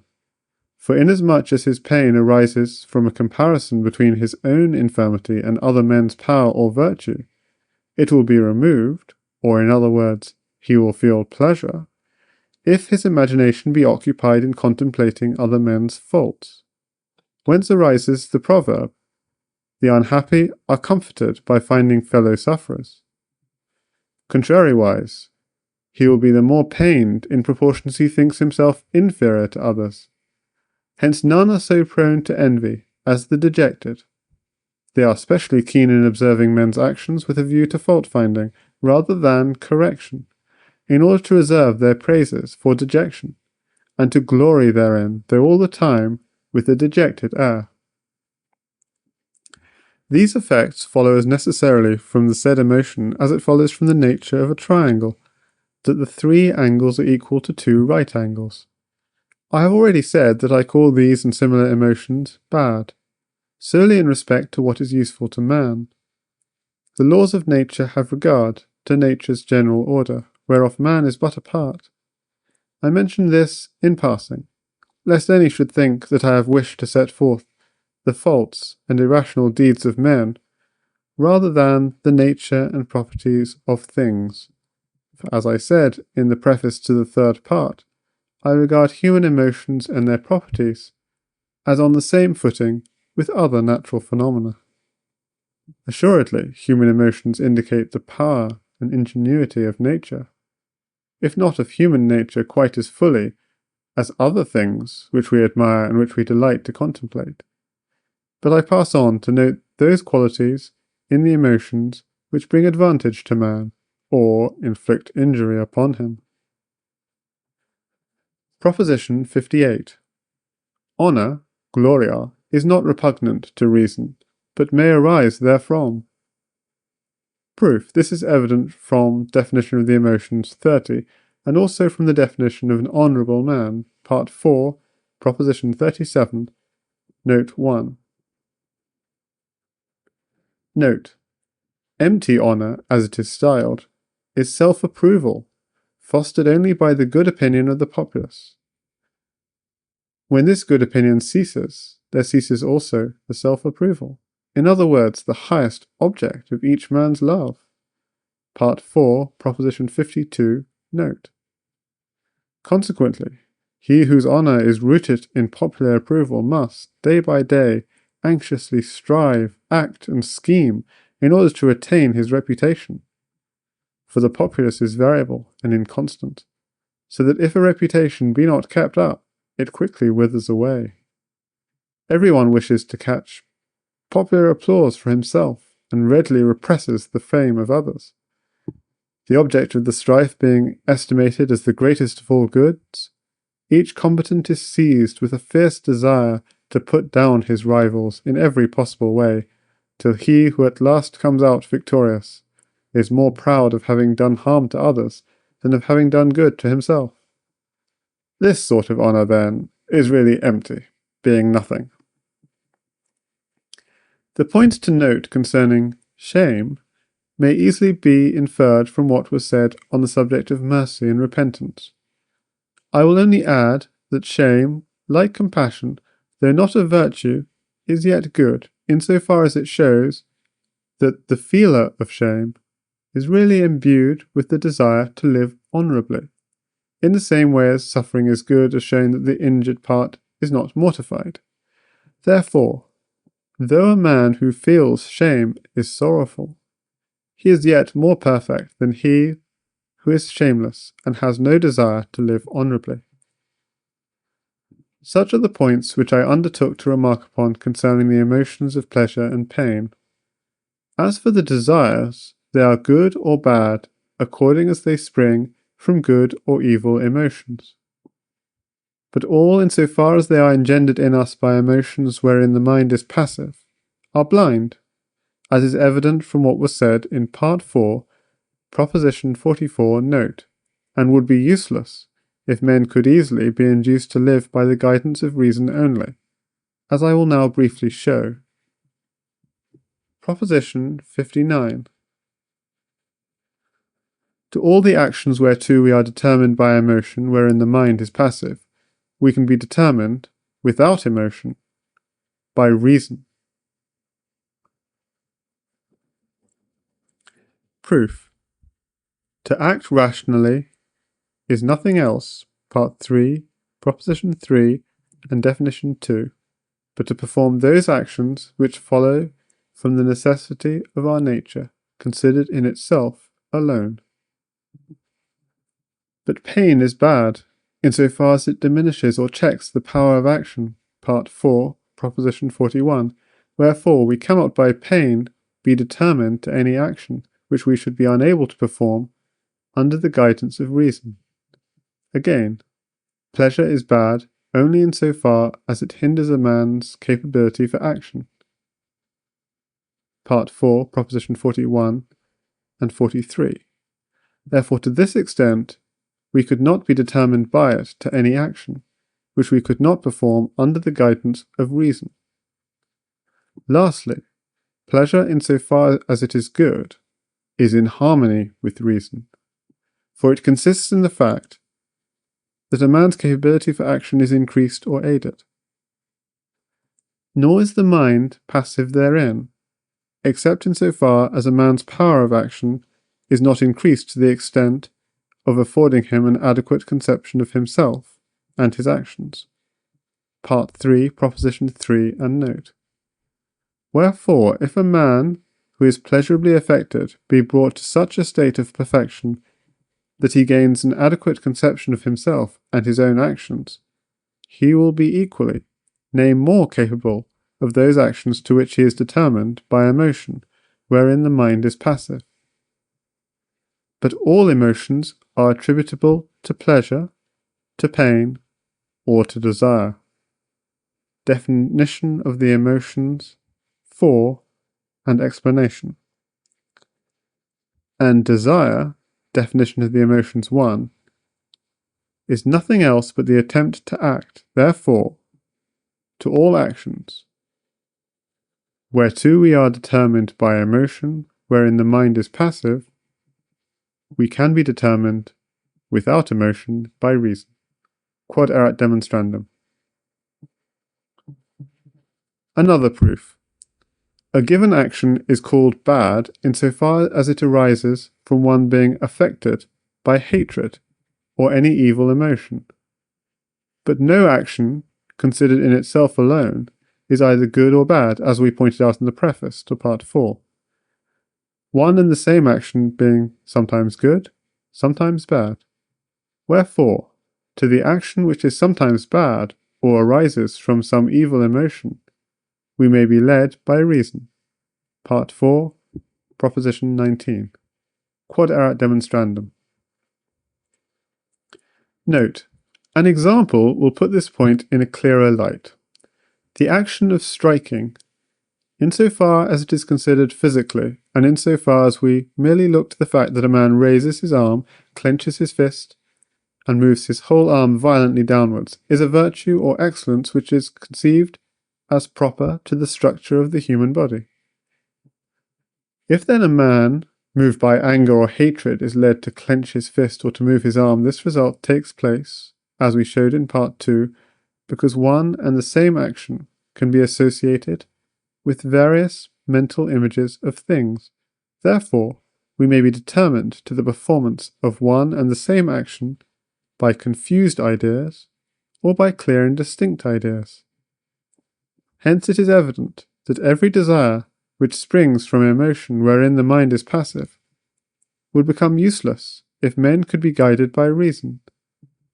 Let us now see why desire, which arises from emotion wherein the mind is passive, is called by us blind.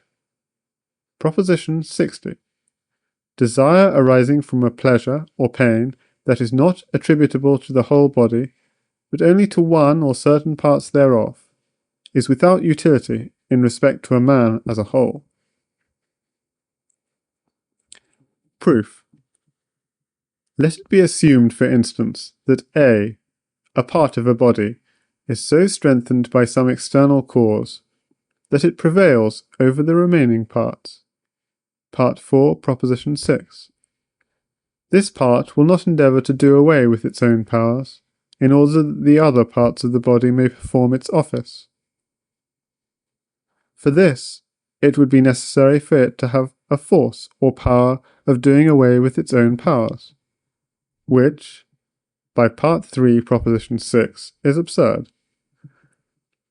The said part, and consequently the mind also, will endeavour to preserve its condition, wherefore, desire arising from a pleasure of the kind aforesaid has no utility in reference to a man as a whole. If it be assumed, on the other hand, that the part A be checked, so that the remaining parts prevail, it may be proved in the same manner that desire arising from pain has no utility in respect to a man as a whole. Quod erat demonstrandum. Note: as pleasure is generally, Part 4, Proposition 44, note, attributed to one part of the body, we generally desire to preserve our being, without taking into consideration our health as a whole, to which it may be added that the desires which have most hold over us, Part 4, Proposition 9, take account of the present and not of the future.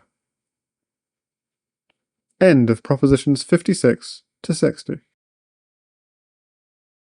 Propositions 61 to 65. Proposition 61. Desire which springs from reason cannot be excessive. Proof. Desire, definition of the emotions 1, considered absolutely, is the actual essence of man, insofar as it is conceived as in any way determined to a particular activity by some given modification of itself. Hence desire, which arises from reason, that is Part 3, Proposition 3, which is engendered in us insofar as we act, is the actual essence or nature of man, insofar as it is conceived as determined to such activities as are adequately conceived through man's essence only. Part 3, Definition 2. Now, if such desire could be excessive, human nature considered in itself alone would be able to exceed itself, or would be able to do more than it can, a manifest contradiction. Therefore such desire cannot be excessive. Quod erat demonstrandum. Proposition 62. Insofar as the mind conceives a thing under the dictates of reason, it is affected equally whether the idea be of a thing future, past, or present. Proof. Whatsoever the mind conceives under the guidance of reason, it conceives under the form of eternity or necessity. Part 2, Proposition 44, Corollary 2, and is therefore affected with the same certitude. Part 2, Proposition 43, and note. Wherefore, whether the thing be present, past, or future, the mind conceives it under the same necessity, and is affected with the same certitude. And whether the idea be of something present, past, or future, it will in all cases be equally true. Part 2, Proposition 41. That is, it will always possess the same properties of an adequate idea. Part 2, Definition 4. Therefore, insofar as the mind conceives things under the dictates of reason, it is affected by the same manner whether the idea be of a thing future, past, or present. Quod erat demonstrandum. Note: if we could possess an adequate knowledge of the duration of things, and could determine by reason their periods of existence, we should contemplate things future with the same emotion as things present, and the mind would desire, as though it were present, the good which it conceived as future. Consequently, it would necessarily neglect a lesser good in the present for the sake of a greater good in the future, and would in no way desire that which is good in the present, but a source of evil in the future, as we shall presently show. However, we can have a very inadequate knowledge of the duration of things. Part 2, Proposition 31. And the periods of their existence, Part 2, Proposition 44, note, we can only determine by imagination. which is not so powerfully affected by the future as by the present. Hence, such true knowledge of good and evil as we possess is merely abstract or general, and the judgment which we pass on the order of things and the connection of causes with a view to determining what is good or bad for us in the present is rather imaginary than real. Therefore, it is nothing wonderful if the desire arising from such knowledge of good and evil, in so far as it looks on into the future, be more readily checked than the desire of things which are agreeable in the present time. See Part 4, Proposition 16.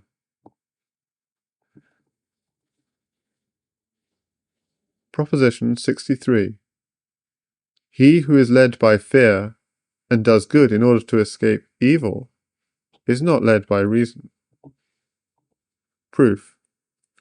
All the emotions which are attributable to the mind as active, or in other words, to reason, are emotions of pleasure and desire. Part 3, Proposition 59. Therefore, he who is led by fear and does good in order to escape evil is not led by reason. Quod demonstrandum. Note, superstitious persons, who know better how to rail at vice than how to teach virtue, and who strive not to guide men by reason, but so to restrain them that they would rather escape evil than love virtue, have no other aim but to make others as wretched as themselves, wherefore it is nothing wonderful if they be generally troublesome and odious to their fellow men. Corollary. Under desire which springs from reason, we seek good directly, and shun evil indirectly. Proof. Desire which springs from reason can only spring from a pleasurable emotion, wherein the mind is not passive. Part 3, Proposition 59. In other words, from a pleasure which cannot be excessive. Part 4, Proposition 61. And not from pain, wherefore this desire springs from the knowledge of good, not of evil. Part 4, Proposition 8. Hence, under the guidance of reason, we seek good directly, and only by implication shun evil. Quod demonstrandum. Note, this corollary may be illustrated by the example of a sick and a healthy man.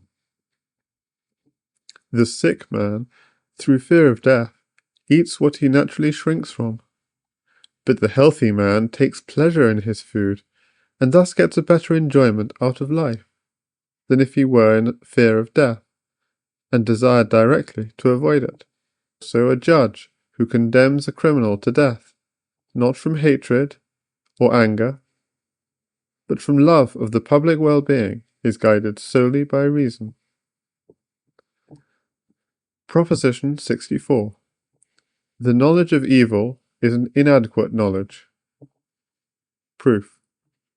The knowledge of evil, Part 4, Proposition 8, is pain, insofar as we are conscious thereof. Now, pain is the transition to a lesser perfection. Definition of the emotions 3. And therefore cannot be understood through man's nature. Part 3, Proposition 6 and 7. Therefore it is a passive state. Part 3, Definition 2, which, by Part 3, Proposition 3, depends on inadequate ideas. Consequently, the knowledge thereof, Part 2, Proposition 29, namely the knowledge of evil, is inadequate. Quod demonstrandum. Corollary. Hence it follows that if the human mind possessed only adequate ideas, it would form no conception of evil. Proposition 65. Under the guidance of reason, we should pursue the greater of two goods and the lesser of two evils. Proof.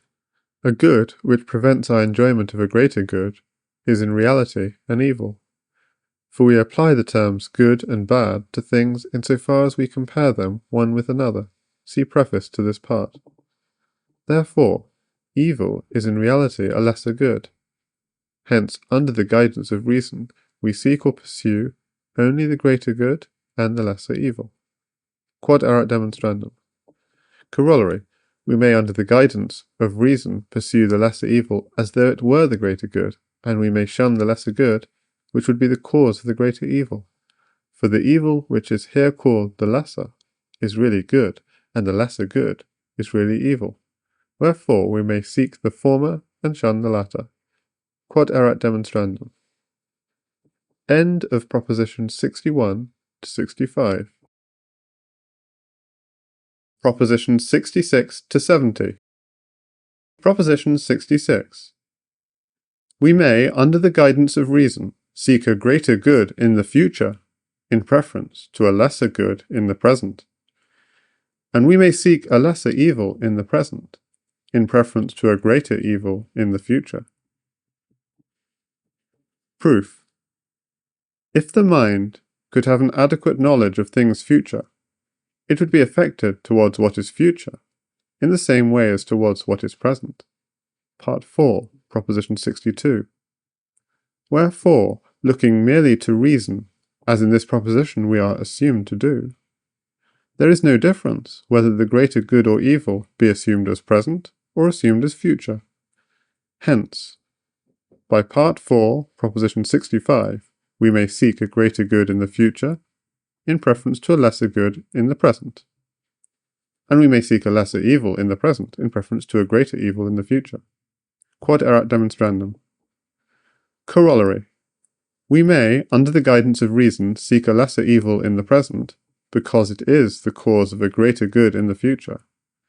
And we may shun a lesser good in the present, because it is the cause of a greater evil in the future. This corollary is related to the foregoing proposition, as the corollary to Part 4, Proposition 65, is related to the said Part 4, Proposition 65. Note, if these statements be compared with what we have pointed out concerning the strengths of the emotions in this part up to Proposition 18, we shall readily see the difference between a man who is led solely by emotion or opinion, and a man who is led by reason. The former, whether will or no, performs actions whereof he is utterly ignorant. The latter is his own master, and only performs such actions as he knows are of primary importance in life, and therefore chiefly desires. Wherefore I call the former a slave, and the latter a free man, concerning whose disposition and manner of life it will be well to make a few observations. Proposition 67. A free man thinks of death least of all things, and his wisdom is a meditation, not of death, but of life. Proof. A free man is one who lives under the guidance of reason, who is not led by fear, Part 4, Proposition 63, but who directly desires that which is good. Part 4, Proposition 63, Corollary. In other words, Part 4, Proposition 24, who strives to act, to live, and to preserve his being on the basis of seeking his own true advantage. Wherefore, such a one thinks of nothing less than of death, but his wisdom is a meditation of life. Quod erat demonstrandum. Proposition 68. If men were born free, they would, so long as they remained free, form no conception of good and evil. Proof. I call free him who is led solely by reason. He therefore who is born free and who remains free has only adequate ideas. Therefore, Part 4, Proposition 64, Corollary, he has no conception of evil. Or consequently, good and evil being correlative, of good. Quod erat demonstrandum. Note, it is evident from Part 4, Proposition 4, that the hypothesis of this proposition is false and inconceivable, except in so far as we look solely to the nature of man, or rather to God, not in so far as the latter is infinite, but only in so far as he is the cause of man's existence. This, and other matters which we have already proved, seem to have been signified by Moses in the history of the first man.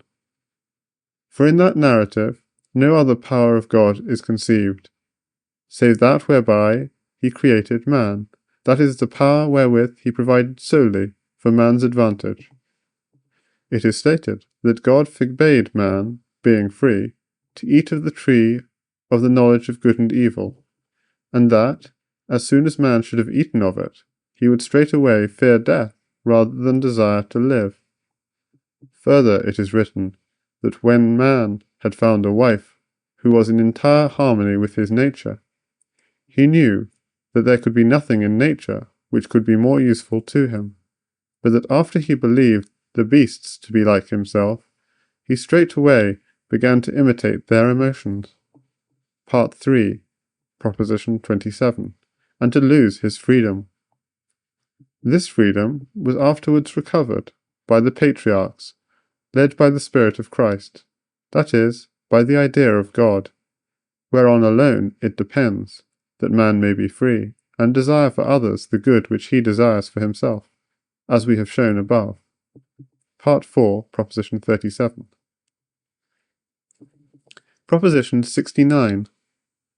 The virtue of a free man is seen to be as great when it declines dangers as when it overcomes them.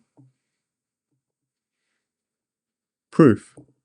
Emotion can only be checked or removed by an emotion contrary to itself and possessing more power in restraining emotion.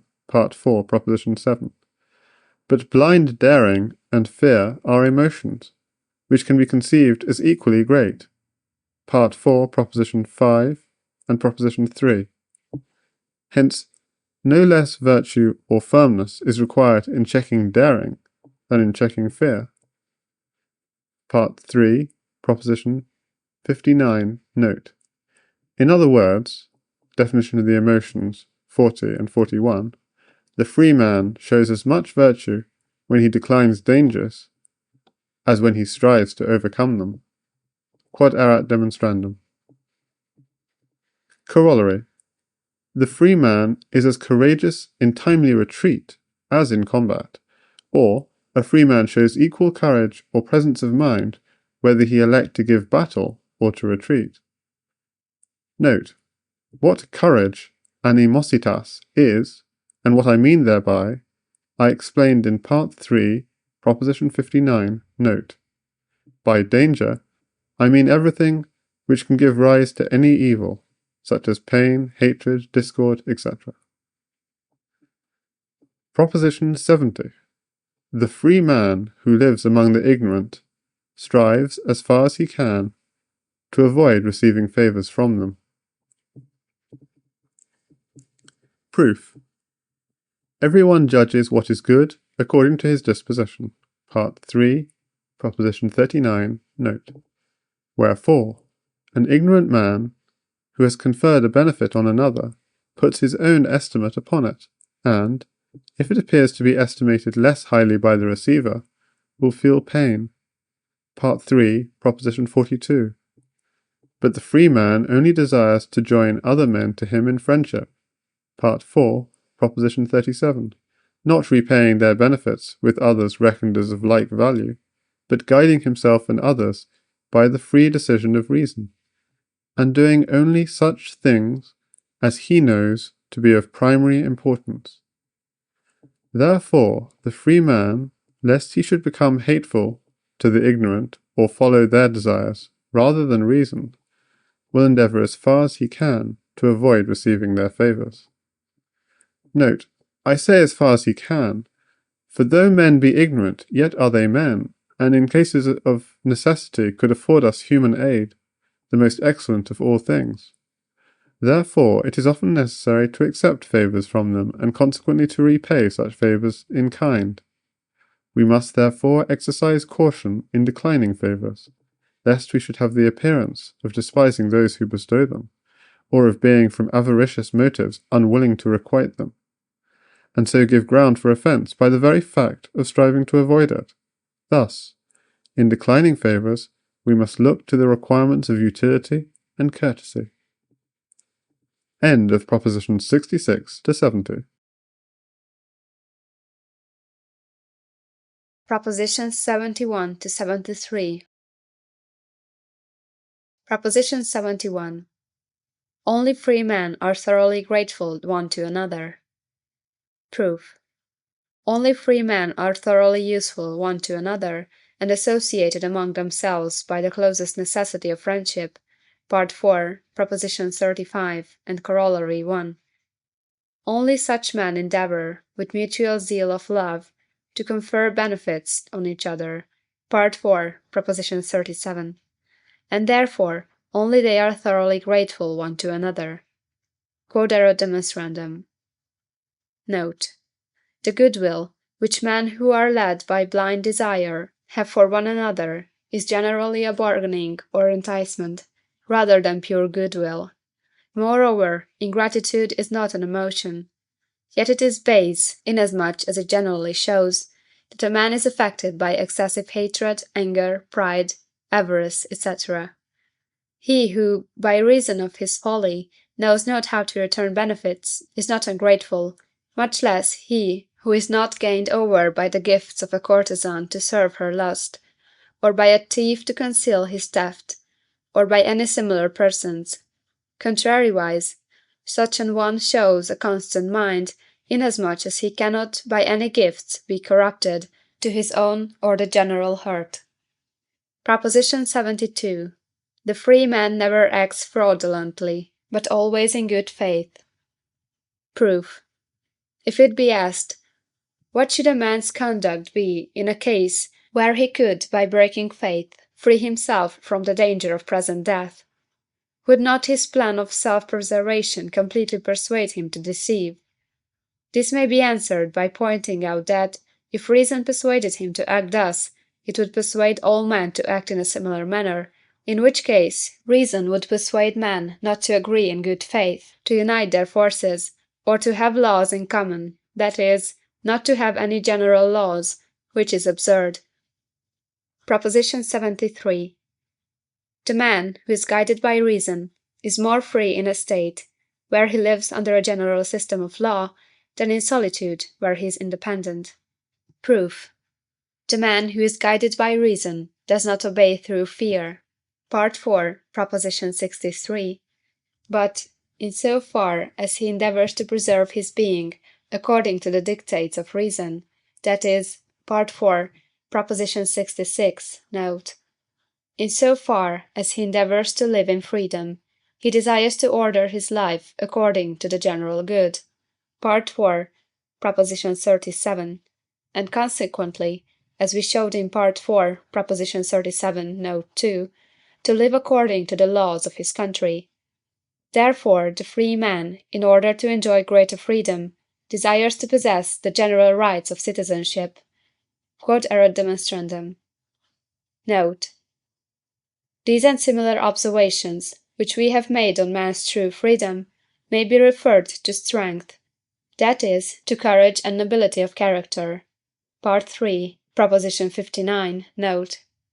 I do not think it worth while to prove separately all the properties of strength, much less need I show that he that is strong hates no man, is angry with no man, envies no man, is indignant with no man, despises no man, and least of all things, is proud.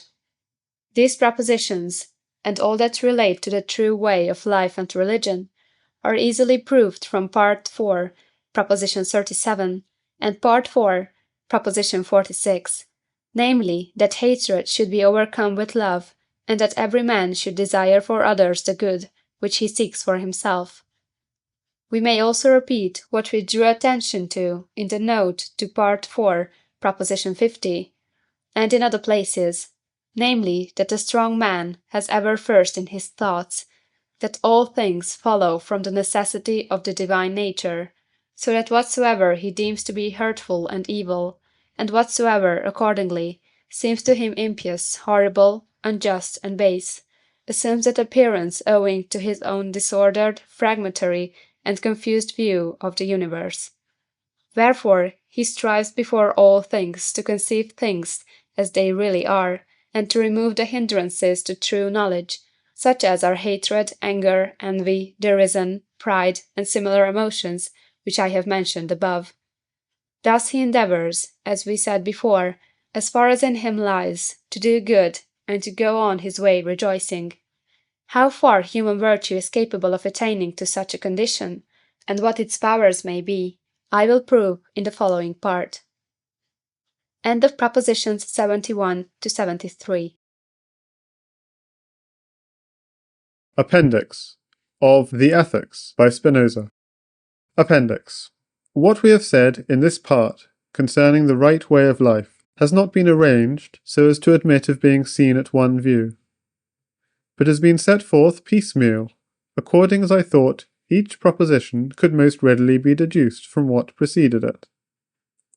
I propose, therefore, to rearrange my remarks, and to bring them under leading heads. 1. All our endeavours or desires so follow from the necessity of our nature, that they can be understood either through it alone as their proximate cause, or by virtue of our being a part of nature which cannot be adequately conceived through itself without other individuals. 2.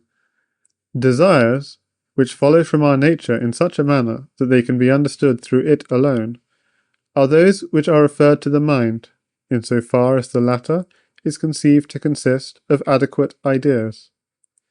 The remaining desires are only referred to the mind in so far as it conceives things inadequately, and their force and increase are generally defined not by the power of man, but by the power of things external to us. Wherefore, the former are rightly called actions, the latter passions, for the former always indicate our power, the latter, on the other hand, show our infirmity and fragmentary knowledge. 3. Our actions, that is, those desires which are defined by man's power, or reason, are always good. The rest may be either good or bad. 4. Thus in life it is before all things useful to perfect the understanding, or reason, as far as we can, and in this alone man's highest happiness or blessedness consists.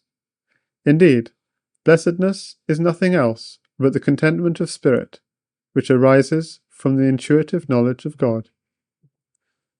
Now, to perfect the understanding is nothing else but to understand God, God's attributes, and the actions which follow from the necessity of his nature. Wherefore, of a man who is led by reason, the ultimate aim or highest desire whereby he seeks to govern all his fellows, is that whereby he is brought to the adequate conception of himself, and of all things within the scope of his intelligence. 5. Therefore, without intelligence there is not rational life, and things are only good in so far as they aid man in his enjoyment of the intellectual life, which is defined by intelligence. Contrariwise, whatsoever things hinder man's perfecting of his reason and capability to enjoy the rational life are alone called evil. 6. As all things whereof man is the efficient cause are necessarily good, no evil can befall man except through external causes, namely by virtue of man being a part of universal nature, whose laws human nature is compelled to obey, and to conform to in almost infinite ways. 7. It is impossible that man should not be a part of nature, or that he should not follow her general order. But if he be thrown among individuals whose nature is in harmony with his own, his power of action will thereby be aided and fostered. Whereas, if he be thrown among such as are but very little in harmony with his nature, he will hardly be able to accommodate himself to them without undergoing a great change himself. 8. Whatsoever in nature we deem to be evil, or to be capable of injuring our faculty for existing and enjoying the rational life, we may endeavour to remove in whatever way seems safest to us. On the other hand, whatsoever we deem to be good or useful for our preserving our being, and enabling us to enjoy the rational life, we may appropriate to our use, and employ as we think best. Everyone, without exception, may, by sovereign right of nature, do whatsoever he thinks will advance his own interest. 9. Nothing can be in more harmony with the nature of any given thing than other individuals of the same species. Therefore, see 7. For man, in the preservation of his being and the enjoyment of the rational life, there is nothing more useful than his fellow man, who is led by reason. Further, as we know not anything among individual things which is more excellent than a man led by reason, no man can better display the power of his skill and disposition than in so training men that they come at last to live under the dominion of their own reason. 10. In so far as men are influenced by envy or any kind of hatred one towards another, they are at variance, and are therefore to be feared, in proportion as they are more powerful than their fellows. 11. Yet minds are not conquered by force, but by love and high-mindedness. 12. It is before all things useful to men to associate their ways of life, to bind themselves together with such bonds as they think most fitted to gather them all into unity, and generally to do whatsoever serves to strengthen friendship. 13. But for this there is need of skill and watchfulness, for men are diverse, seeing that those who live under the guidance of reason are few. Yet are they generally envious and more prone to revenge than to sympathy. No small force of character is therefore required to take everyone as he is, and to restrain oneself from imitating the emotions of others. But those who carp at mankind, and are more skilled in railing at vice than in instilling virtue, and who break rather than strengthen men's dispositions, are hurtful, both to themselves and others. Thus many, from too great impatience of spirit, or from misguided religious zeal, have preferred to live among brutes rather than among men. As boys or youths who cannot peacefully endure the chidings of their parents will enlist as soldiers, and choose the hardships of war and the despotic discipline in preference to the comforts of home and the admonitions of their father, suffering any burden to be put upon them so long as they may spite their parents.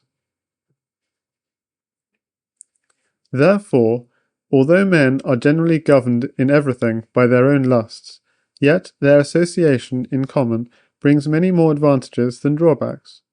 Wherefore it is better to bear patiently the wrongs they may do us, and to strive to promote whatsoever serves to bring about harmony and friendship. 15. Those things which beget harmony are such as are attributable to justice, equity, and honourable living.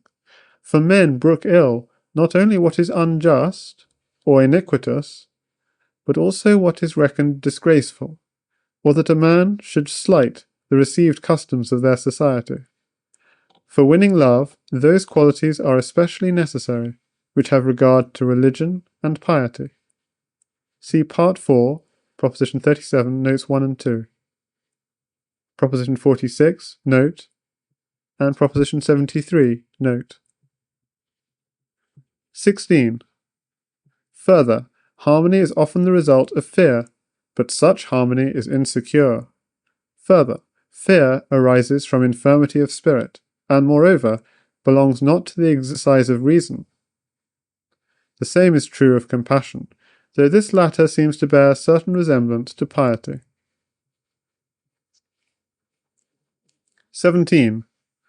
Men are also gained over by liberality, especially such as have not the means to buy what is necessary to sustain life.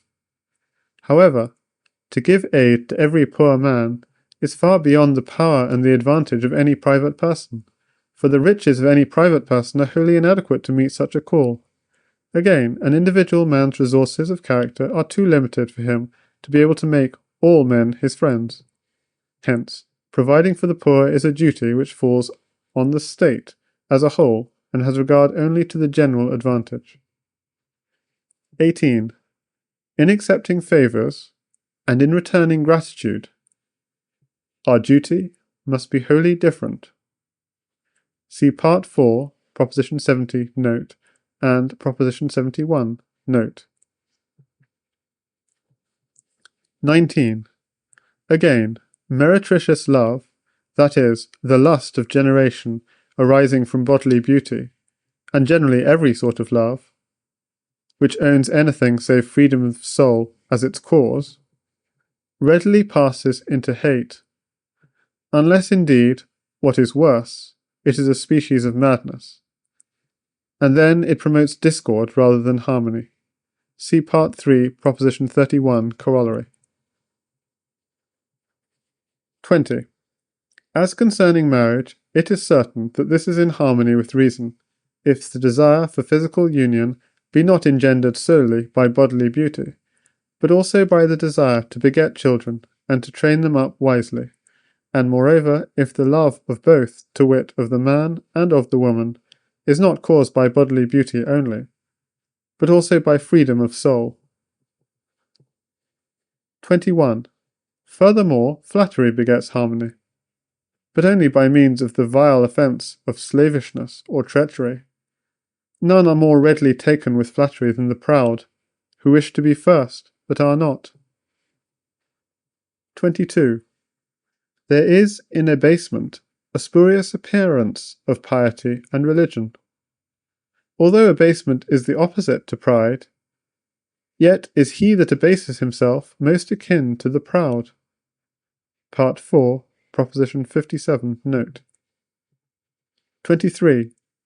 Shame also brings about harmony, but only in such matters as cannot be hid. Further, as shame is a species of pain, it does not concern the exercise of reason. 24.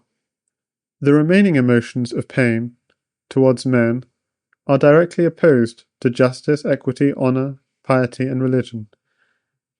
And although indignation seems to bear a certain resemblance to equity, yet is life but lawless where every man may pass judgment on another's deeds and vindicate his own or other men's rights.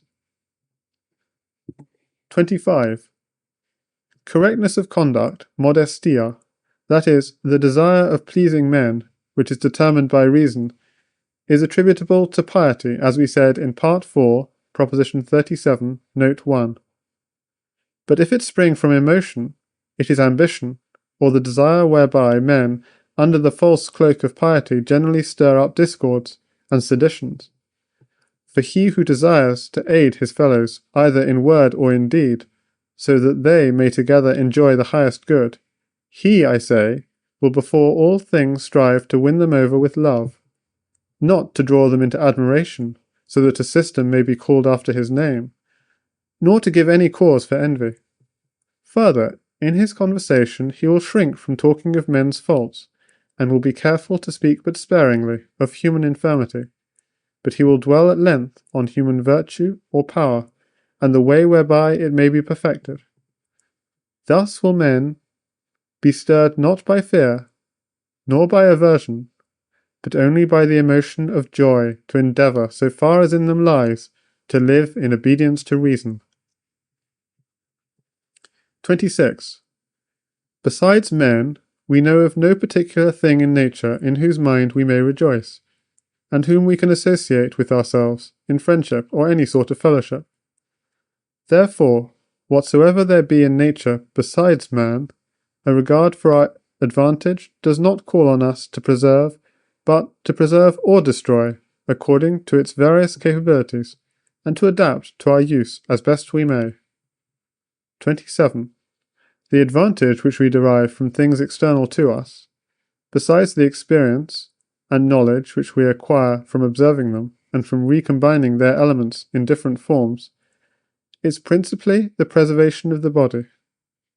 From this point of view, those things are most useful which can so feed and nourish the body that all its parts may rightly fulfill their function. For in proportion as the body is capable of being affected in a greater variety of ways, and of affecting external bodies in a greater number of ways, so much the more is the mind capable of thinking. Part 4, Proposition 38 and 39. But there seem to be very few things of this kind in nature. Wherefore, for the due nourishment of the body, we must use many foods of diverse nature. For the human body is composed of very many parts, of different nature, which stand in continual need of varied nourishment, so that the whole body may be equally capable of doing everything that can follow from its own nature, and consequently that the mind also may be equally capable of forming many perceptions. 28. Now, for providing these nourishments, the strength of each individual would hardly suffice, if men did not lend one another mutual aid. But money has furnished us with a token for everything. Hence it is with the notion of money that the mind of the multitude is chiefly engrossed. Nay, it can hardly conceive any kind of pleasure which is not accompanied with the idea of money as its cause. 29. This result is the fault only of those who seek money, not from poverty or to supply their necessary wants, but because they have learned the arts of gain, wherewith they bring themselves to great splendour. Certainly they nourish their bodies according to custom, but scantily, believing that they lose as much of their wealth as they spend on the preservation of their body. But they who know the true use of money, and who fix the measure of wealth solely with regard to their actual needs, live content with little. 30. As, therefore, those things are good which assist the various parts of the body, and enable them to perform their functions, and as pleasure consists in an increase of, or aid to, man's power, in so far as he is composed of mind and body, it follows that all things which bring pleasure are good. But seeing that things do not work with the object of giving us pleasure, and that their power of action is not tempered to suit our advantage, and lastly that pleasure is generally referred to one part of the body more than to the other parts, therefore most emotions of pleasure, unless reason and watchfulness be at hand, and consequently the desires arising therefrom, may become excessive. Moreover, we may add that emotion leads us to pay most regard to what is agreeable in the present, nor can we estimate what is future with emotions equally vivid. Part 4, Proposition 44, note, and Proposition 60, note. 31. Superstition, on the other hand, seems to account as good all that brings pain, and as bad all that brings pleasure. However, as we said above, Part 4, Proposition 45, note, none but the envious take delight in my infirmity and trouble. For the greater the pleasure whereby we are affected, the greater is the perfection whereto we pass, and consequently, the more do we partake of the divine nature. No pleasure can ever be evil which is regulated by a true regard for our advantage, but contrariwise, he who is led by fear and does good only to avoid evil is not guided by reason. 32. But human power is extremely limited, and is infinitely surpassed by the power of external causes. We have not, therefore, an absolute power of shaping to our use those things which are without us. Nevertheless, we shall bear with an equal mind all that happens to us in contravention to the claims of our own advantage, so long as we are conscious that we have done our duty, and that the power which we possess is not sufficient to enable us to protect ourselves completely. Remembering that we are a part of universal nature and that we follow her order. If we have a clear and distinct understanding of this, that part of our nature which is defined by intelligence, in other words, the better part of ourselves, will assuredly acquiesce in what befalls us, and in such acquiescence will endeavour to persist. For, in so far as we are intelligent beings, we cannot desire anything save that which is necessary, nor yield absolute acquiescence to anything save to that which is true. Wherefore, in so far as we have a right understanding of these things, the endeavour of the better part of ourselves is in harmony with the order of nature as a whole. End of Part 4 Appendix. End of Part 4.